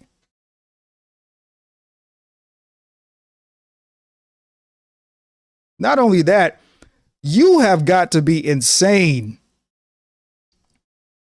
You have got to be insane in 2025 if you're a man and you out here screwing unprotected. These motherfuckers is nasty. I am so grateful. I am so grateful that I made it to this good age of 37 with no major STD. Now, I did get caught up one time. One of these fishy pussy bitches got me one time, you know. And I got that resolved. Got that resolved.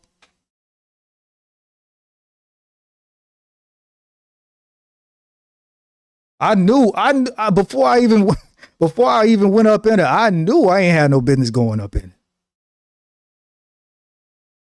Soon as I took her panties down, I'm like, oh Lord, you done had a rough day.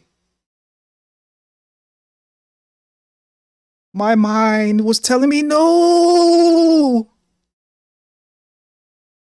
But my body was saying yes. I don't want to hurt nobody, but I must get back.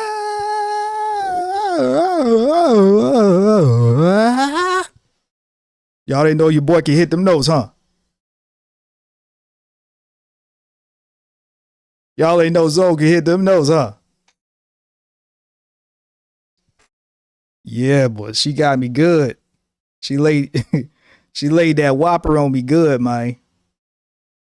She laid that whopper on me good, man. But yeah, y'all fellas, y'all dudes, y'all got to be crazy if y'all out here just laying with anybody, with any woman. You know, you ain't supposed to be laying with no man. Unprotected, man. Even the state that I live in, you know, a predominantly white state, you know, what is it? Syphilis. I'm in a predominantly white state on the West Coast. Syphilis is on the rise over here, y'all. Syphilis. Nowadays, like for me personally, like I'd be afraid to I don't even think at 37, I don't even think the way that I did when I was 27, even 17. I think completely different, man. I'm afraid of these women, man. I am afraid of these women.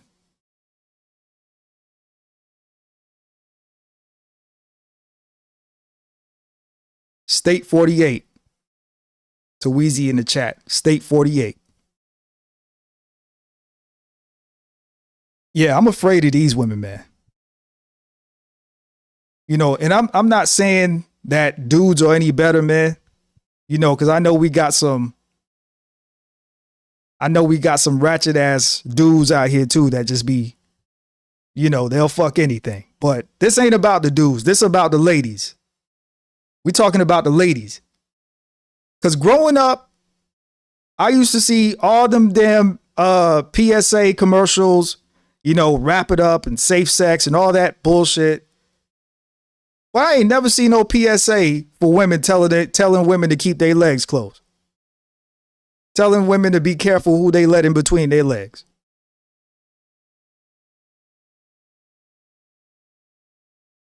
I got 2 daughters, and I tell them, you are responsible for who you let in between your legs. He can't get in there if you don't let him in there. And it's funny because like all these women, you know, what is it? Glorilla. She had that song, fuck nigga free or some shit like that. Glorilla. You know, all of these Sexy Reds and all of these ratchet ghetto rappers. They want to talk about men being dogs, right? But they the ones that let the dogs in between their legs. They let them in between their legs. No man just went up between them legs, because if he did, that would be a sex assault charge. These women get on Instagram, TikTok, and talk crazy about these men, but they let them in between their legs.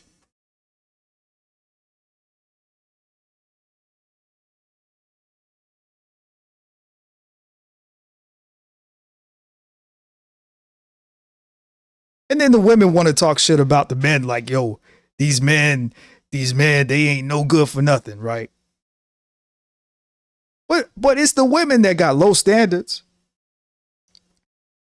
Look who you let in between your legs. It's the women that have low standards.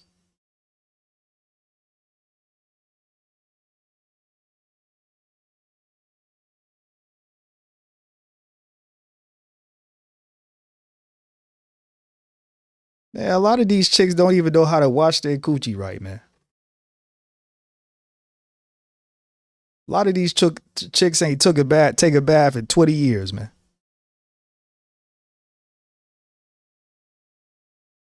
Gotta let that thing marinate, man. You gotta let that holy water get up inside you, man. You gotta let that holy water cleanse you, baptize you, man. Y'all can't do what men do, ladies. Y'all, you know what I'm saying? Men, we just different. We live different.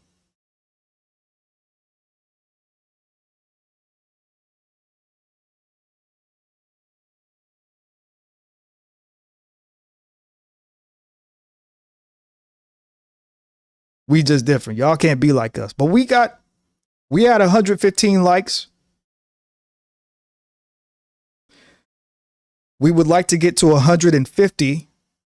So we got 30. If we can get 35 more likes, that'll get us to 150 likes. And we have a subscriber goal of 750. And we're at 740 subscribers. You know, let me get my zone Obama. All right, ladies and gentlemen, hope. All you have to do is have hope, and hit the like button. Because if you don't hit the like button, YouTube is going to suppress our algorithm. Because we have Trump. Trump is in office, and he's the problem.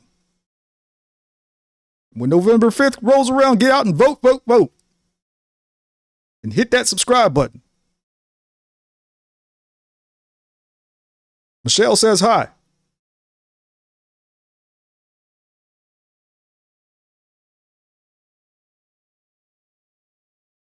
We're at 740 subscribers, ladies and gentlemen. In jobs and education, not more jails and incarceration.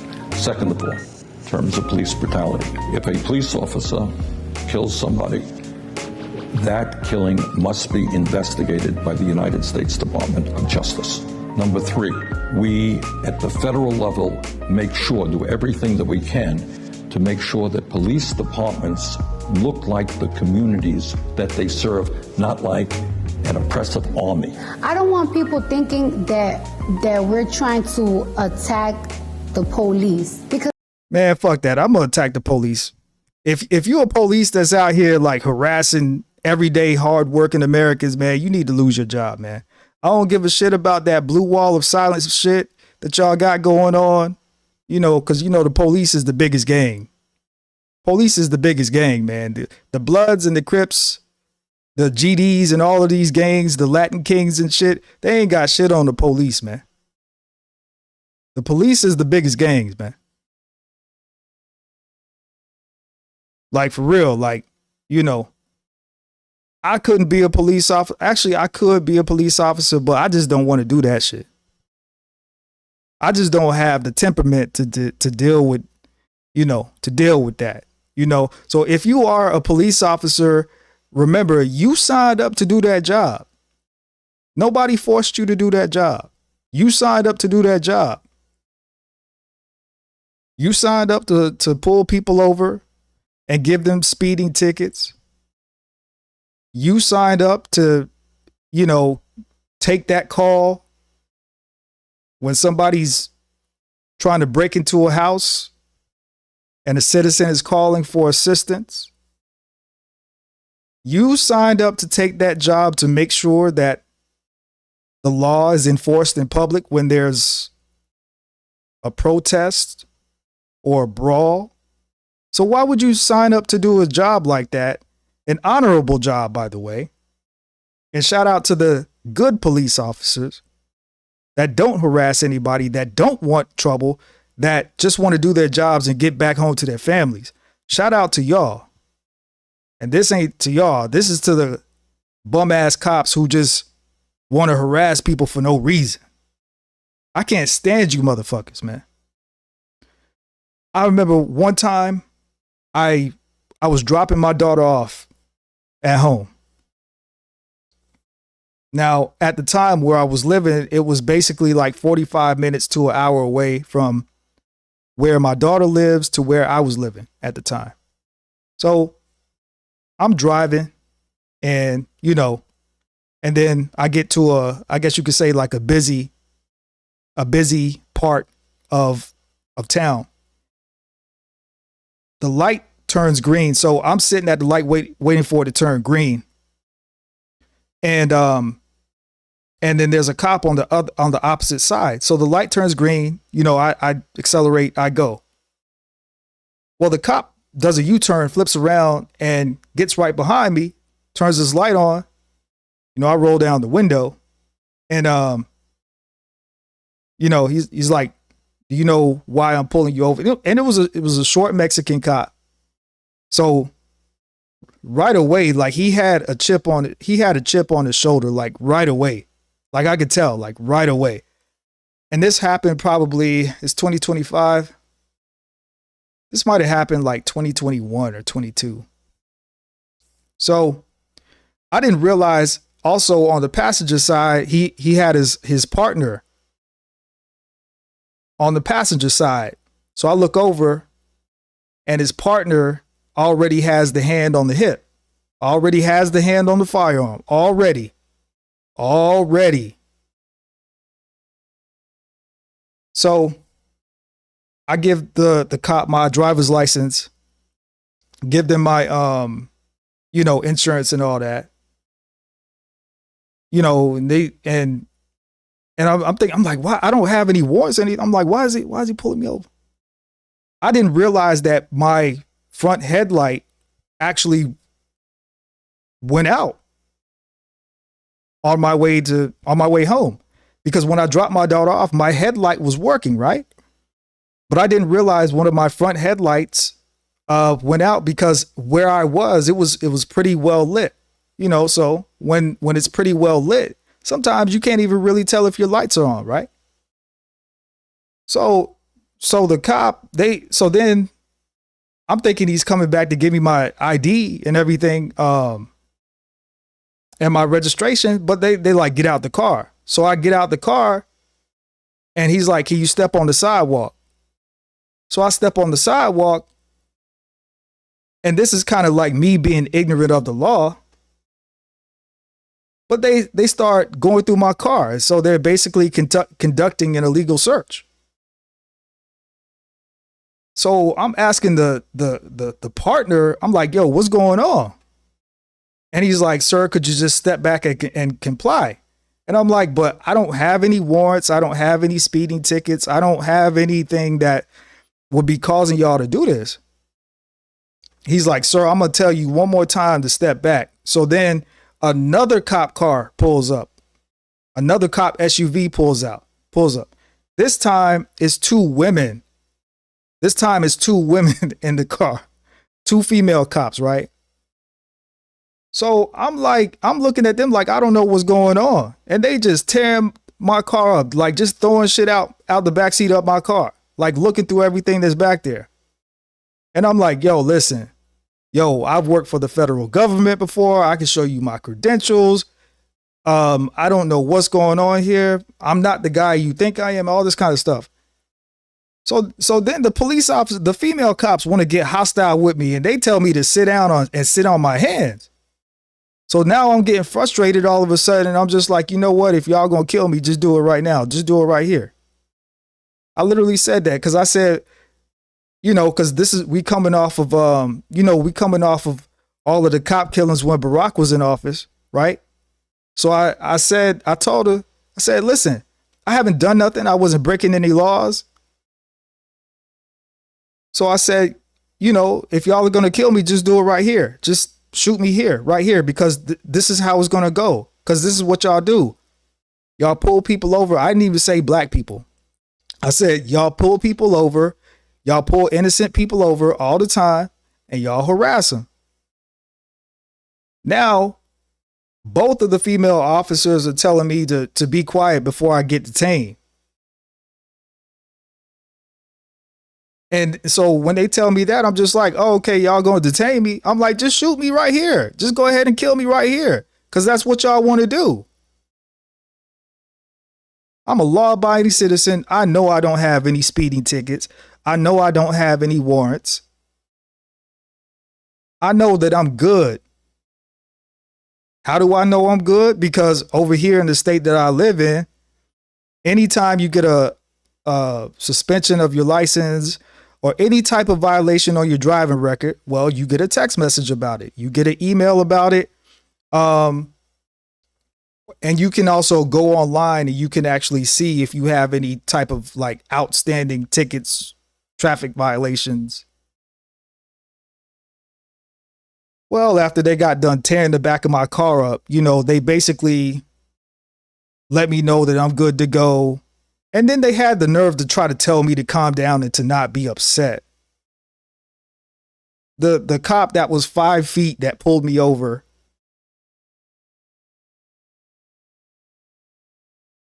Now, in my mind, I am, and this is no diss to my Mexican peoples, because I'm cool with a lot of Mexicans. I'm cool with Mexicans. I'm cool with people, point blank, period.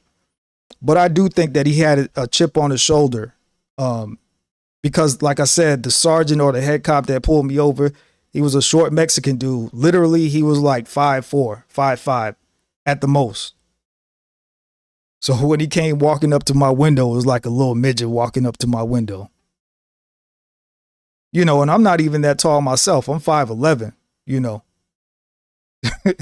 But, I don't know. Maybe he saw me as a giant or something like that.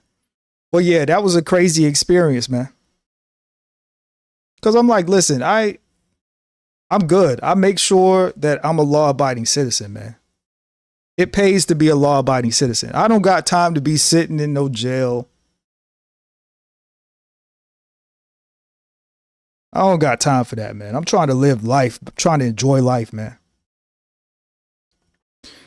Ladies and gentlemen, we do have a streaming goal of 150 likes. We're at 126 likes. About 24 likes away from reaching that goal. We also have a subscriber goal of 750 likes. We're at 750 subscribers.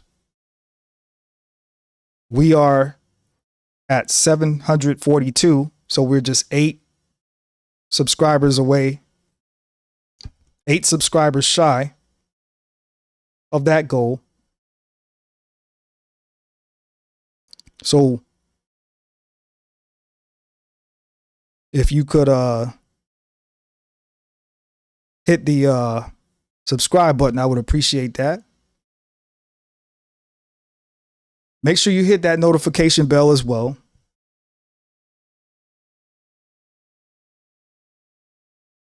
Ladies, if you in here, maybe you might find yourself a nice feller. You might find yourself a nice feller in here. You might find yourself a nice boyfriend, nice husband in here. Ladies, if you in here. Fellas, if you in here, you might find yourself a nice girlfriend, a nice wife. You know. But this is the late night, early morning hangout spot, you know. We become friends, we drink tequila, we say kumbaya, and then we call it a day. Yeah. So the only thing I ask is if y'all do meet somebody in my chat room, if y'all do meet somebody in here, I want my credit. Y'all better tell them, yo, I met in zone 864. Nah, just say I met in zone chat room. I met in zone chat room. We linked up. We got married or we got together. We had some beautiful babies. We got the UK checking in. And let me know where y'all tapping in from. Let me know where y'all are tapping in from. What if your small business could run as well? Let me know if y'all in the States. If y'all from Australia. We got Texas in the building. We got South Africa in the building. We got Alaska in the building. We got New York in the building. One of the worst states in the nation. I'm just kidding. I love New York. In fact, it's going to be time for me to make another visit up there. I gotta get back up to New York probably next year sometime. And you know, and that's one thing I want to do with this platform too. We do got a couple more pieces of content that we gonna go over as well. But you know, I'm gonna take this show on the road. I'm gonna take this live streaming stuff on the road, man. You know, we're gonna be reporting the news from New York, LA, you know, Germany. I gotta get over to Germany. I got family over there. I gotta get to Germany. Somebody's asking me where I'm at. I'm on the West Coast, State 48. Somebody is asking, do you enjoy being black in America? I wouldn't have it any other way. Wouldn't have it any other way.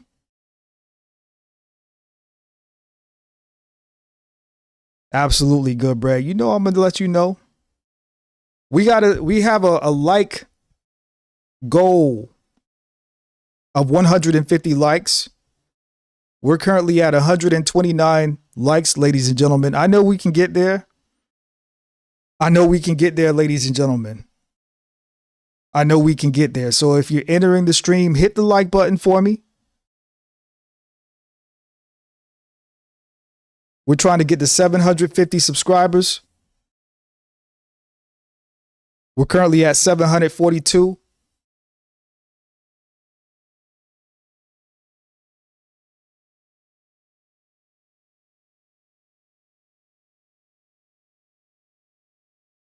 But today is Tuesday, which means that the House will be voting on the Jeffrey Epstein files. So the House will be voting today, ladies and gentlemen, on the Epstein files, on the release of, I don't know if it's going to be partial or if it's going to be full, but the House will be voting on the release of the Epstein files. Let's take a look. Effort to put every member of Congress on the record on whether or not to release the Epstein files. Yesterday, we got the deciding signature, number 218, right out of 435. That's a majority, from the newly sworn in Representative Adelita Grijalva of Arizona. That effort, known as a discharge petition, forces an up or down House vote next week on what is now called the Epstein Files Transparency Act. That act would give Attorney General Pam Bondi 30 days to release, quote, all unclassified records, documents, communications, and investigative materials in the possession of the Department of Justice that relate to Jeffrey Epstein, Ghislaine Maxwell, flight logs, or travel records. Pretty much everything the government has, including internal DOJ communications like emails, memos, meeting notes concerning decisions to charge, not charge, investigate, or decline to investigate Epstein or his associates. So the proposition now before every member of Congress is very simple. You either vote for releasing the Epstein files or you vote against it. And members of both parties are predicting mass defections by Republicans to vote to release the files. Are you looking to establish your business using an address other than your home? We have a commercial, ladies and gentlemen. If you're just now entering the chat, please hit the like button and hit the subscribe button and the notification bell. Co-sponsor, there could be 40 or 50 Republicans on the House floor who vote for this. Yeah, I'd say there probably is. I don't see how you don't vote for it, honestly. It's going to be really interesting next week when this comes to a vote. I think that they're all going to, I think it'll probably be unanimous. The problem is this Epstein vote, the record is going to last longer than Trump's presidency. And so what are you going to do in 2028 or 2030 when he's no longer president and you sit in a debate either with a Democrat or another Republican and they say, why should we trust you? You voted to protect pedophiles. Congressman Maxwell Frost, Democrat of Florida, sits on the House Oversight Committee, has been very active on this story, and he joins me now. Good to have you here. Yeah, good to be on. I was joking to Rokan and Tom Massey when they were on the program that I have covered. Let's keep it real, ladies and gentlemen. Now, I don't know who is, a PDF file and who is not, but we're always voting for PDF files. Even the gentleman that just said what he said, he could be a PDF file. We don't know, So we're always voting for them. Unfortunately, we have no control. And even if you don't vote, if you work a job and you pay taxes, you're still contributing to the structure that they have constructed. So you are still subject to their authority, whether you voted for them or not. But yeah, we can't help if they're PDF files or not. And, there are definitely quite a few PDF files in Congress. And I was about to say something, but I don't feel like getting my channel banned, so I'm going to just not say that thought that just came to my mind. All right, let's go. Covered so many discharge petition attempts in my career. And it's like, it's a little like an onside kick in football when you're down like 3 touchdowns. It's almost not going to happen. Like maybe. So now it happened. I've never seen one happen before. It's been very. Somebody in the chat says, you could be one. We don't know. Well, the funny thing is that you do have the ability to do that. But I will say this. I do actually have a clearance to work for the federal government. And every few months, they do actually run a background check just to make sure that you're a clean individual. And I just recently had a background check, ran on me. I got the notification via my email. and all green. I'm all green. I'm about as clean as they come.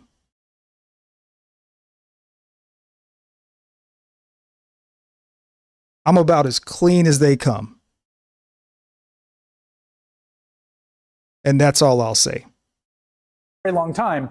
So just walk me through. So Johnson says there's going to be a vote. He's required to have a vote. Yep. That vote's going to be next week, and it's going to be on the text of the legislation. And there's no like funny business he's going to pull that's going to make it not happen? Well, we'll see. We anticipate that he might, that there might be some funny business because the Speaker of the House is essentially a lapdog for the president, right? The Speaker is Donald Trump. Yeah. So anything that Donald Trump tells him, and I promise you, he is locked away right now the next few days with Pam Bondi and all the other cronies trying to figure out what they can do to stop this. The day of the vote, hours before Adelita Grijalva was even sworn in, he was calling members of Congress. He had Lauren Boebert go over to the White House to pressure Situation her. Room. Right, in the Situation Room. It is a situation for him because he's in the files, right? And so he's pressuring them to try to get them off. So they're going to look, I mean, we're talking about something that is going to implicate some of the richest and most powerful people in this country and perhaps in the world.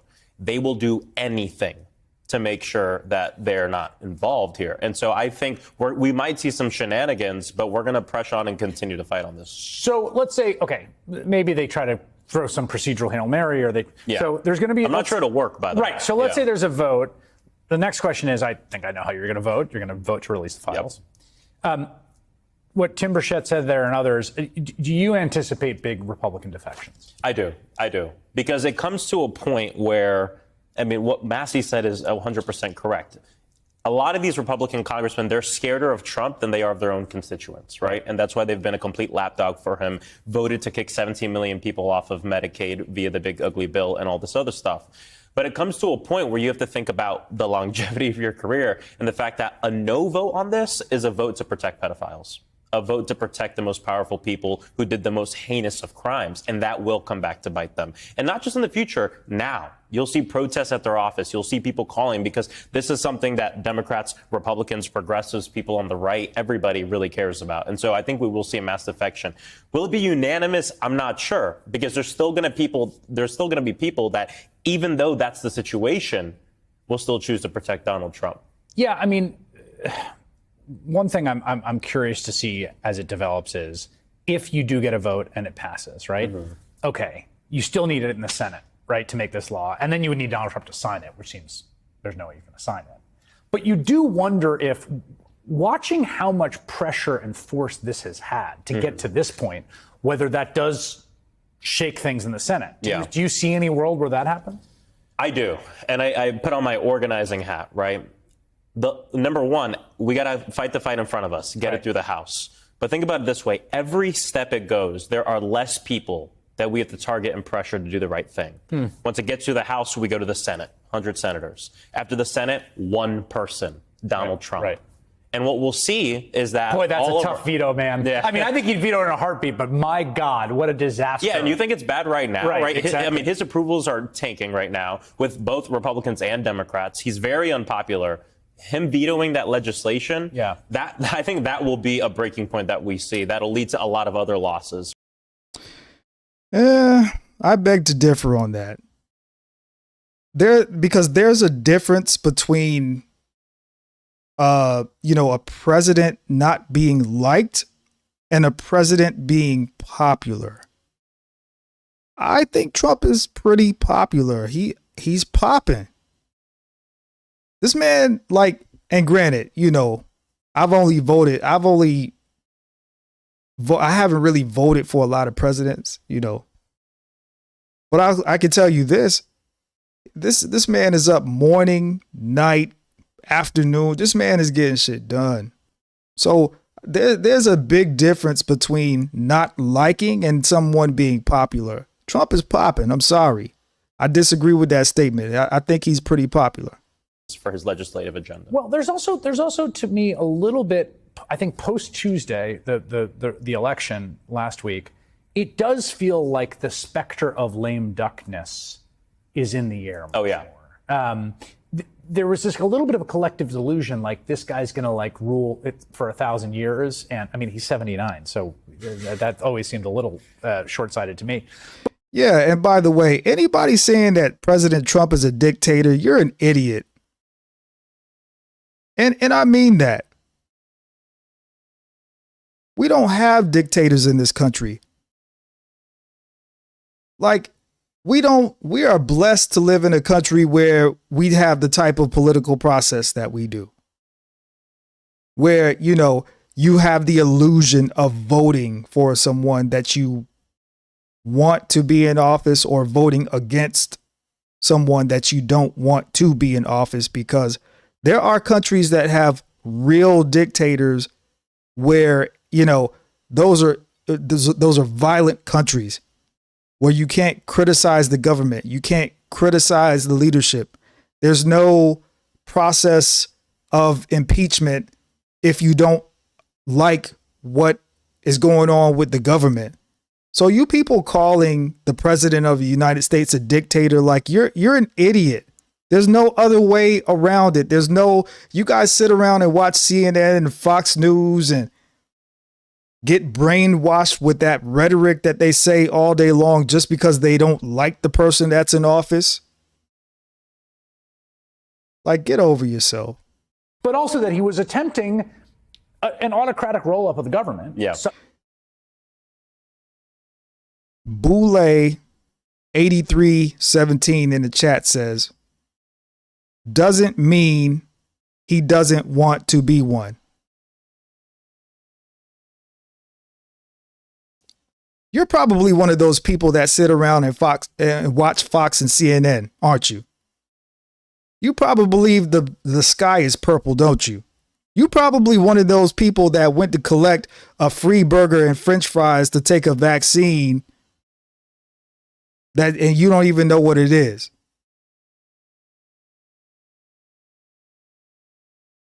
Like that's some idiotic stuff that you say.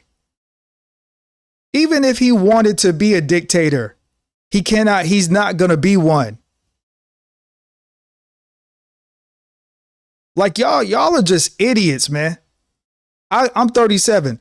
I grew up every 4 years. It's either the same person in office or a new person in office.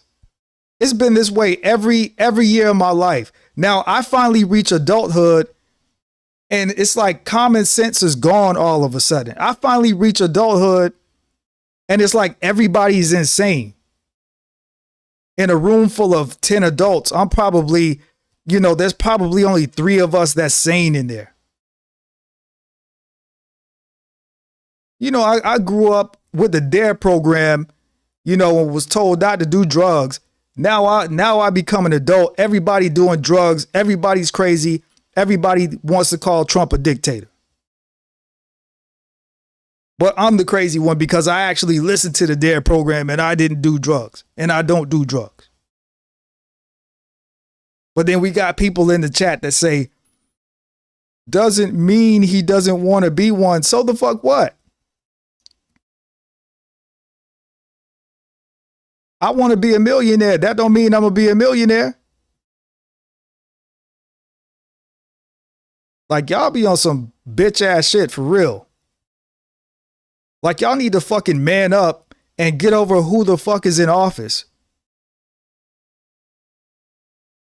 Cause I could tell you, for me, it could be Biden in office, it could be Trump in office, it could be Kamala in office, it could be Hillary Clinton in office. I don't give a fuck. I'm still gonna wake up, do what I gotta do, feed my family, make my money, get on my grind, do everything I need to do to be successful. I don't got time to sit around all day and listen to the propaganda that they spew and get brainwashed. Get out here in the public and act like I ain't got no common damn sense. Y'all are so dumb and stupid. I grew up, having to face my enemies, having to face people that wanted to fight me on the playground, having to work on getting courage. I finally grow up, become a grown man, handle my business, not afraid to defend mine, only to become a grown ass man and everybody fucking scared and everybody's just whacked out on drugs and shit. I grew up having to work on myself to try to defy the odds, only to become a grown man and have people in my chat talk about Trump as a dictator. Y'all got a lot of growing to do, man. Y'all got a lot of growing up to do, man.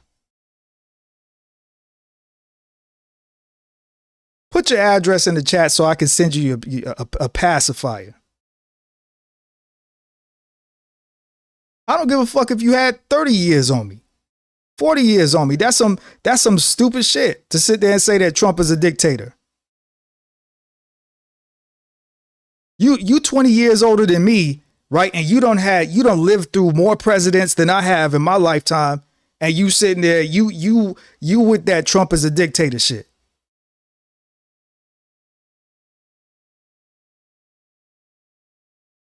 I don't normally do this because I let people rock out, but you know what?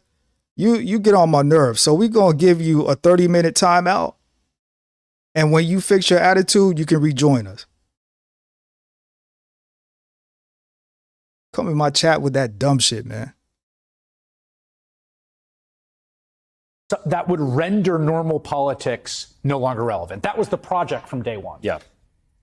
That project doesn't look as ticketed for success now as it might have looked, and it kind of looked that way to me unnervingly a few months ago. Do you feel that's true in the House? I do. I do. Number one, Trump learned from his first administration that his presidency is really 100 days, if that. And that is why the velocity of things that he was doing was much more at the beginning of the year. Now it's a lot slower than what we saw before. That's a good point. And it's for many different reasons. Number one, he's dealing with a lot of situations, including Epstein, right, and everything else. We're seeing more defections from even some Republicans in the House. It's a closer margin now with Adelita Grijalva, which is exactly the reason why Mike Johnson waited so long to swear her in. And it's getting harder for him to do what he wants to do. And the opposition is fighting more. And not just like people in Congress, people on the streets, right? I did this national town hall tour with Chris Murphy where we went to Republican districts. Yeah, and we had you. Yeah, the amount of Republicans that would come up to us afterwards, they wouldn't raise their hand during the Q&A. They'd come after and like whisper, I voted for the other guy. But my local VA, half the people don't work there anymore, and it's impacting my family. Like, it's easy for Donald Trump to BS and lie about things in D.C., but when you get down to the people and they're feeling things in their day-to-day life. Donald Trump doesn't run shit. That's what this young guy, this young guy is speaking like he seems like a bright dude. Like, he seems pretty intelligent. You know, I can tell by the way he speaks, but Donald Trump doesn't run shit. Donald Trump, like, he said that half the people in his local VA don't work there anymore. Well, last I checked, didn't we just have Biden in office for 4 years?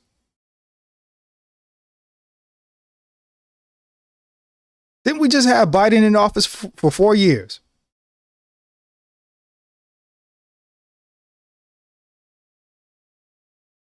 And like I said before, the president is just a figurehead. The president is just a figurehead to sign off on the last piece of legislation. And sometimes the president doesn't even sign off.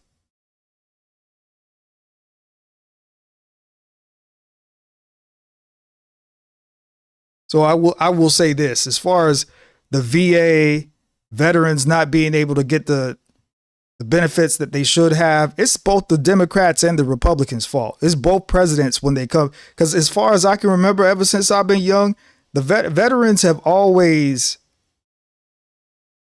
had struggles when it came to getting health care at their VA, when it came to, you know, being able to get certain prescriptions, when it comes to being able to have certain housing benefits. That's been going on forever. So that's a Democrat and Republican. As a matter of fact, that's an American problem.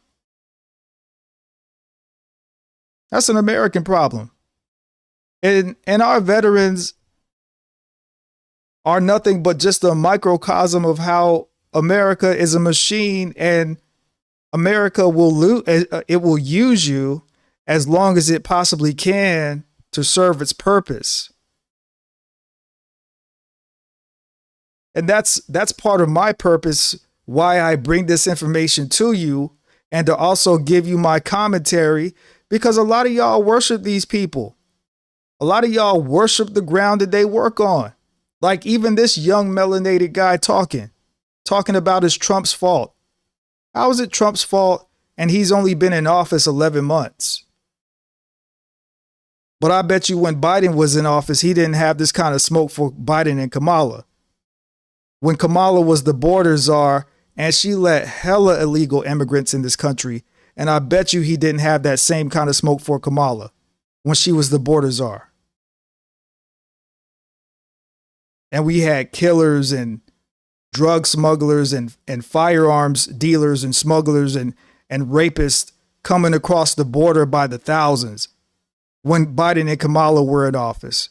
Just letting them in here like it was nothing. And I live in a border state. It's so bad now that where I purchased my first home, when I purchased that home in 2017, it was regular sheriffs, because in the county where I purchased my home, because where I don't live in the same county where I purchased my home. I live complete in a separate county. When I purchased that home in 2017, it was regular sheriffs there. In the county where I have my home, they don't have regular police officer. Every law enforcement is a sheriff. Every law enforcement that you see driving in their SUV is a sheriff. There's no regular police officer. They're all sheriffs. It's gotten so bad that by the time 2019, 2020, 2021 rolls around, now we have Border Patrol. Now we have Border Patrol riding through that area. And where I have my home is still a nice suburban area. It's still a nice place where they're still building up new homes. But there was you never used to see Border Patrol. Now they have sheriffs and Border Patrol rolling around like crazy, looking for illegal immigrants. Insane. And by the way, that's 3 hours away from the border where they're patrolling. It never used to be like that. I've lived on the West Coast almost my whole entire life, and it never used to be like that.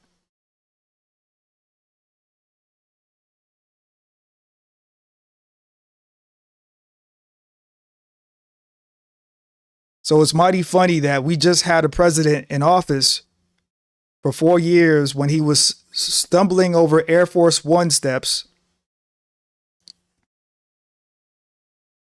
and forgetting his speeches, stumbling over his words, forgetting that he was even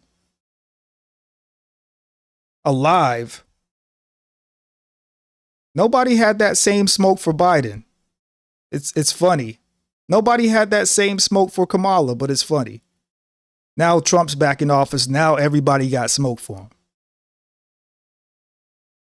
Because y'all worship these people. You worship the Democrats.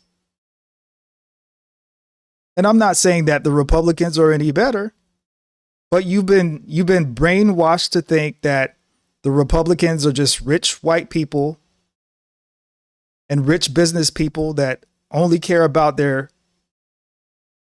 priorities. When, I mean, it was the Republican Party that ended slavery in the United States.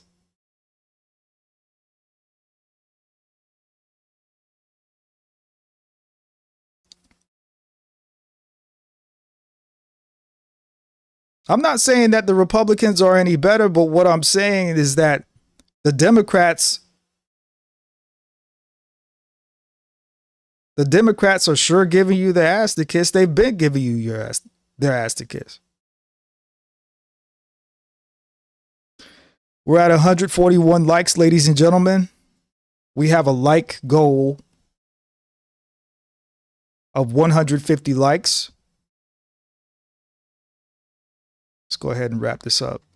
They realize that, number one, the guy's a liar. And number two, it's the same old story. The rich getting richer, the poor getting poorer, and rich elites playing by a different set of rules. And I think that's why this Epstein thing, right, the situation for Donald Trump. And that's another thing that I don't like either. Because here's the thing. The richer are always going to get richer. And the poorer always going to get poorer. Your job as a citizen is to make sure that you don't get poorer. Your job is to do what the rich people do. Get money. Are things tough and hard in this country? Absolutely they are. But you have the ability to change your circumstances. And a lot of people would just rather cry and whine and complain. And I'm not even saying that your complaints and your gripes aren't valid. But if you ask me, I think hard work can get you places that complaining and whining and crying cannot get you. That's just me. I could be wrong, but I don't think I am.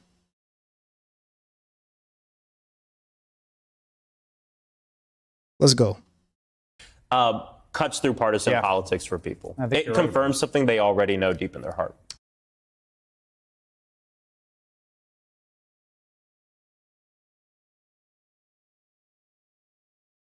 Yeah. Yeah. So we had 141 likes. We had 141 likes, ladies and gentlemen. We have a like goal of 150 likes.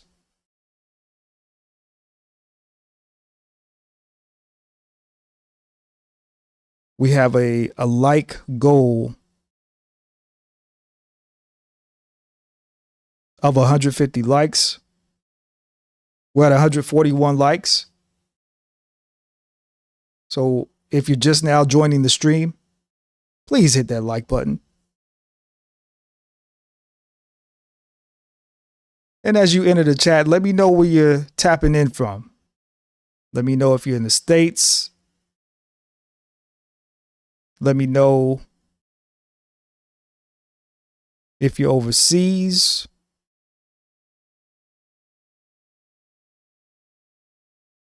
Let me know. Let me see here. Is anybody out there planning on doing a 50-year mortgage?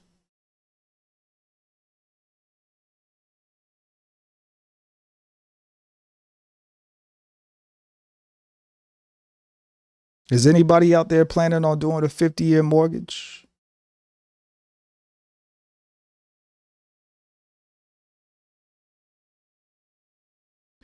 Better be careful.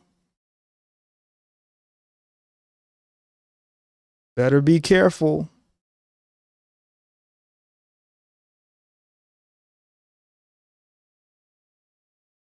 I'm 100%.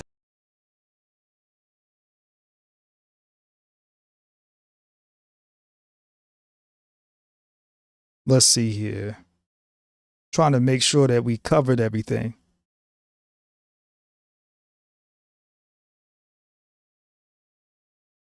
A-Dub in the chat says, nope, I'll be gone by then. I'll probably still be here, God willing. I'll be 87. Still on this internet talking shit.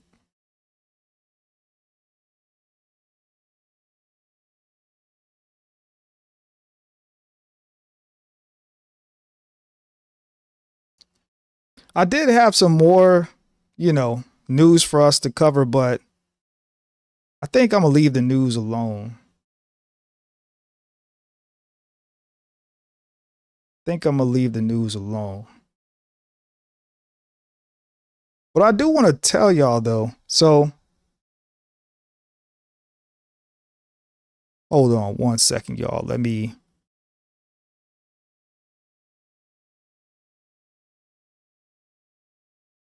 Let's see here. Making adjustments on the fly.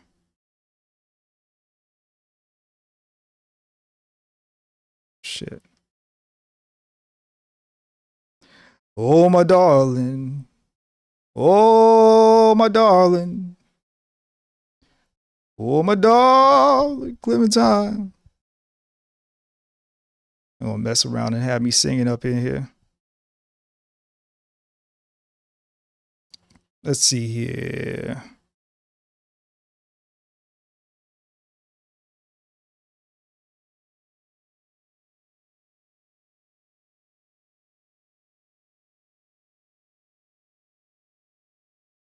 So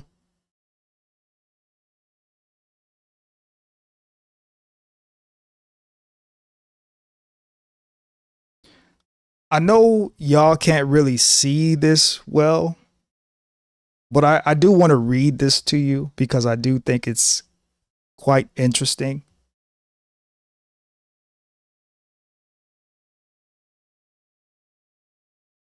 I do think it's quite interesting. Let's see here. It says that man sues neighbor for not impregnating his wife despite 72 paid attempts. The story goes, a German man reportedly hired his neighbor to help his wife get pregnant after a doctor said she was infertile. The neighbor agreed to try 3 times a week for 6 months, but after 72 sessions and no success, the wife still wasn't pregnant. When the man later found out the neighbor was also sterile, he decided to sue him for failing to deliver results. The neighbor's defense. He said he never promised success, only effort.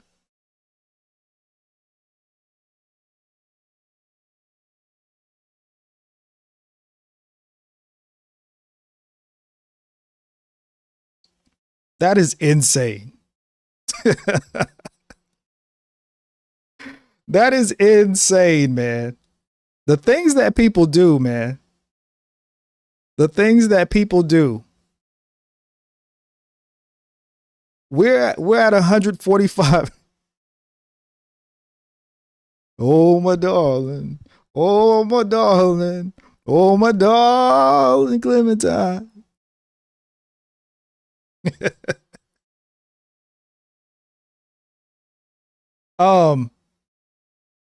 Somebody said in the comments, dude pulled out 72 times and claimed he was doing his best.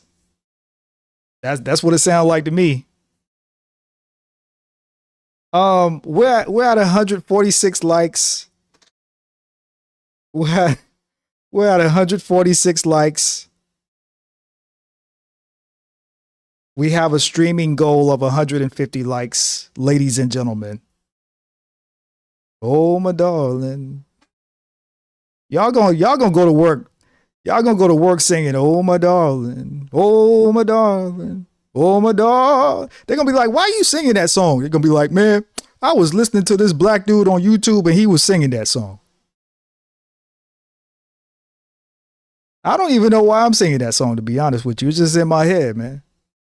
I should grab my guitar and play it and sing it at the same time. That's what I should do, but I ain't gonna do that. I'll do that on a different stream. Oh, my darling. But yeah, man. We had 142 likes. I'm sorry, 147 likes. We're at 147 likes. We have a streaming goal of 150. Let me see here. We have a streaming goal of 150 likes, ladies and gentlemen. We're at 147.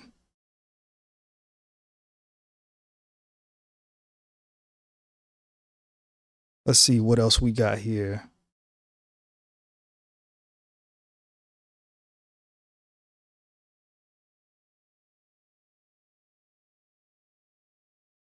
These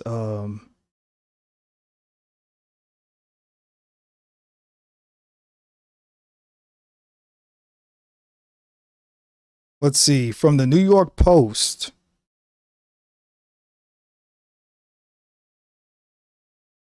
Now you know a liberal. And I'm not saying conservatives are any better, but you know a liberal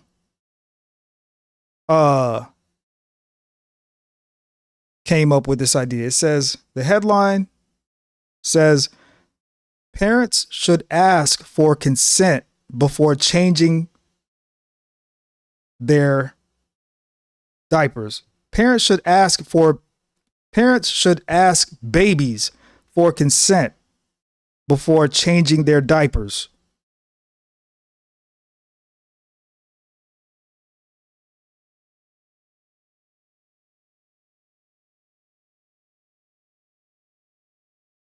Parents should ask babies for consent before changing their diapers, via the New York Post.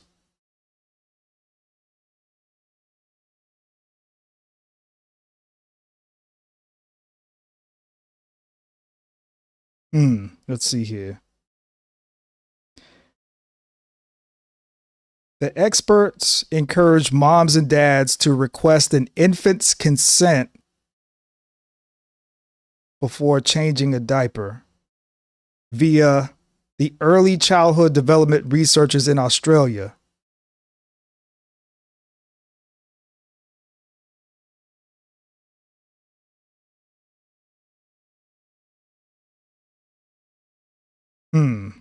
Let's see here. That's insane.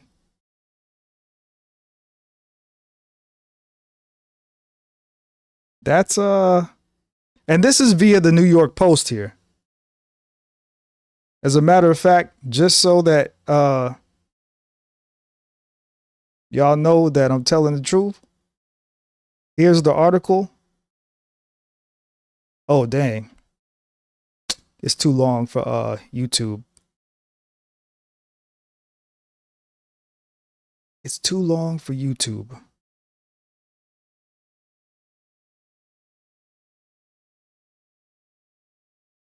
But I'm pretty sure if you Google it,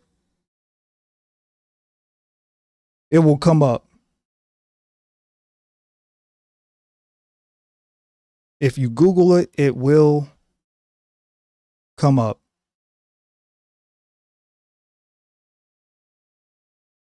But that's insane. Like, how can you ask a baby for consent? Like, I don't get that. How can you ask, like, because when my daughter was a baby, like, I mean, she couldn't even talk. She couldn't even talk. In fact, my daughter preferred that I change her over her mother. Because when her mom changed her, you know, she wanna, you know, get to crying. But when dad comes over, you know, she stopped crying. I think this might be the final thing that we take a look at this morning. Let me see here.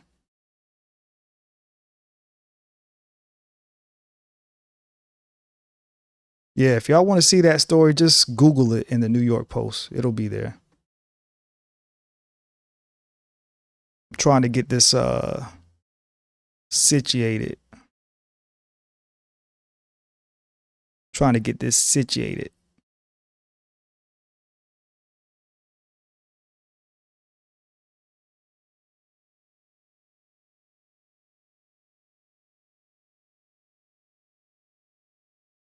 Okay. So we've been talking a lot about AI over here. And what you are seeing is a man in Florida. Let me see if y'all can hear it. Hold on. This is his girlfriend. They're using lime on the meat while it's on the grill. Why would you squeeze limes on a hot grill? It just evaporates. Okay, so it's just a myth, huh? It's Mexican folklore that you use lime on carne asada while it's on the grill? That's not a thing? No, that's not a thing. They literally have lime on the packaging. And is the meat on a grill? It's not it is cooked already, but they're bad. Fine. I'm putting lime on my part of the meat, and yours won't have any lime. You'll just have bland carne asada. I will add the lime to my finished tacos. Well, fine. You do it however you want. I'm gonna watch baseball. What's up, honey? Hey. How's the meat? Carne asada. Num num nums. What are you doing? Putting lime on the meat. You're just wasting limes. You're supposed to put the limes on your finished tacos. I'm pretty sure I've seen El Pollo Loco commercials where they're using lime on the meat while it's on the grill. Why would you squeeze limes on a hot grill? It just evaporates. Okay, so it's just a myth, huh? It's Mexican folklore that you use lime on carne asada while it's on the grill? That's not a thing? No, that's not a thing. They literally have lime on the packaging. And is the meat on a grill? It's not it is cooked already, but they're bad. Fine. I'm putting lime on my part of the meat, and yours won't have any lime. You'll just have bland carne asada. I will add the lime to my finished tacos. Well, fine. Do it however you want. I'm gonna watch baseball. So. Okay. So what you are seeing here is that is this man's girlfriend. There's a man in Florida, and his girlfriend is a virtual AI girlfriend. Let me see here. Yeah. So this is this is where we are, ladies and gentlemen. We have 149 likes. We have a streaming like goal of 150, so we need one more like. But I don't get it. Like, can somebody explain to me like how you can have like an AI girlfriend, or like, especially, okay, I expect a woman to have an AI boyfriend because women are just weird, man. Women, and this is no disrespect, but women are weird, man. You know, women be talking about, I'm married to Jesus. Okay. Keep believing that. Is it saying did I reach the goal? Nah, it's saying I'm at 140, 149. I'm not at 150 yet. Okay, now I'm at 150. But I don't understand, like, especially as a man, like, how can you have an AI girlfriend? Like, that just don't make any sense. Like, how you don't get no pussy? Like, how does that work? Like, I don't get that. Like, how do we just reach a point that you're just gonna be comfortable with AI? Like this is the future. This is the future. And his girlfriend, like, and that's kind of scary to me too.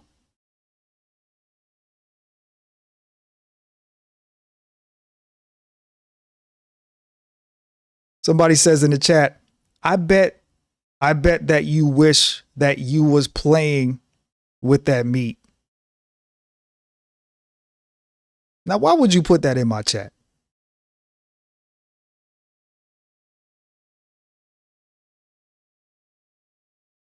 Just because you wish that you was playing with that meat, it doesn't mean that I want to play with that meat. That's called projecting.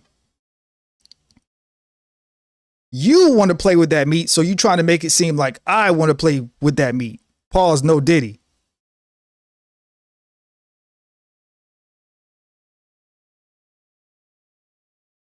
Yeah, but are y'all could y'all do something like that? Could y'all be married or like have a girlfriend or boyfriend AI? I couldn't do that shit. Hell nah.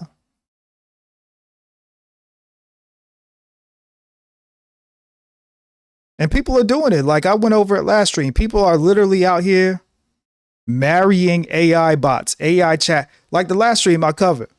A woman literally created an AI chat bot and married it. She built an AI chat bot. She programmed the chat bot. Her and the chat bot would have conversations. And eventually the chat bot asked her to marry it. And so she did. So she married a chat GPT chatbot that she created. An AI chatbot. And then I also talked about how a Japanese man paid an AI startup company $17,000 to create a wife, to create an AI wife. And so he married the AI. Now, to maintain this AI wife, there was a fee. There was a monthly fee. So if you don't pay the fee, then they turn off your wife.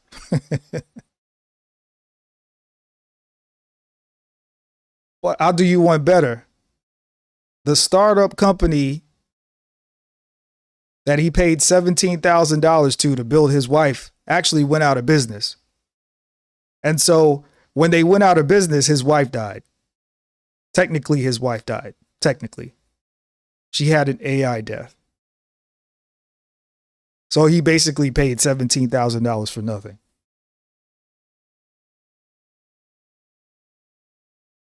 Which is insane. Which is insane, man. Like who does I don't get that, man. Like, how do we become so out of touch with reality?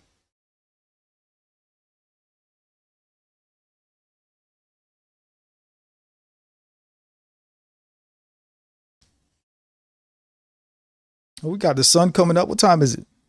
Almost 7 a.m. Mountain Standard Time.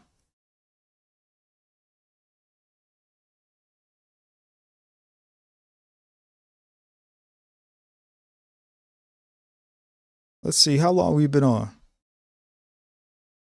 We've been on for 3 hours and 19 minutes, man. I appreciate y'all rocking with me. Let me see where we at with the subscribers. Okay. We're at 755 subscribers.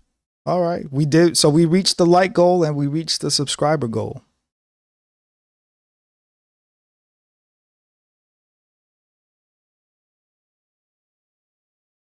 But I think I'm going to call it a live, ladies and gentlemen. But yeah, this is where we headed. People marrying AIs, you know, people marrying AI chatbots. People out there in Australia saying you need to ask your babies for consent to change their diaper when they can't even talk. You know. That's why we gotta stay prayed up, man. Gotta stay prayed up. We gotta support one another. We gotta love one another, man. We gotta stand up to these evil, dark, demonic forces, man, trying to force us into their program. Because, you know, in the words of T.I. said, I don't know what you do for your respect, but I'ma die for mine.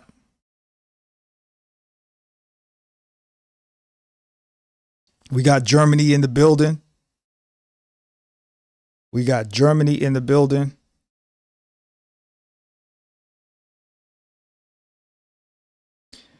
Make sure y'all follow my Rumble too, man. I only got like 6 subscribers, man. Y'all got to go to Rumble.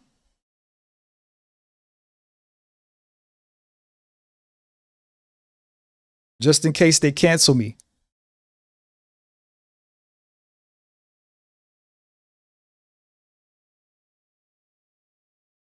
But yeah, man, the House votes today, as you can see. Looks like the sun is rising. But the House votes today, I believe, on the release of the Epstein files. And one thing I want to say too, in closing, for the ladies and the fellas out there.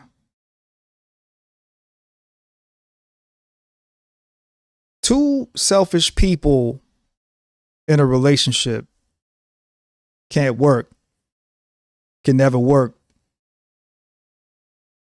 Now, I know that us guys, you know, a lot of us are assholes like myself, you know.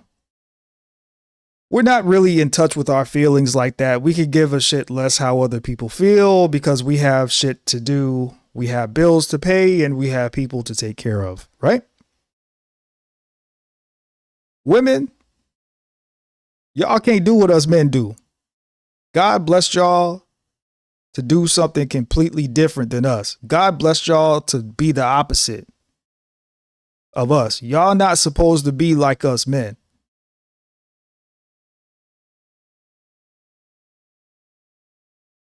Y'all are supposed to be women and men are supposed to be men. Two selfish people in a relationship, it's never going to work. Now the dude, right? The dude can be selfish because we're going to be working our ass off to take care of our lady, to take care of our wife, to take care of our children, to take care of, you know, everybody around us. That's what men do. That's what we do, right? But women, y'all can't be selfish because it just doesn't work like that. You can be selfless, meaning you love your man. You want to make sure your man is good. You love your children. Because that's what women do. Women nurture. Women take care of things. But you can't be selfish.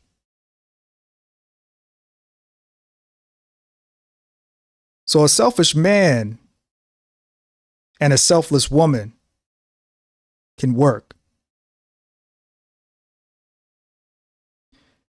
But you both can't be selfish.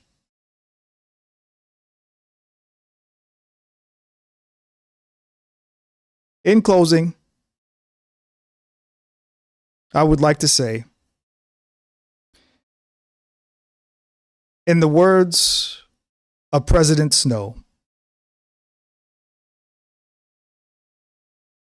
welcome to the 75th Hunger Games. May the odds be ever in your favor.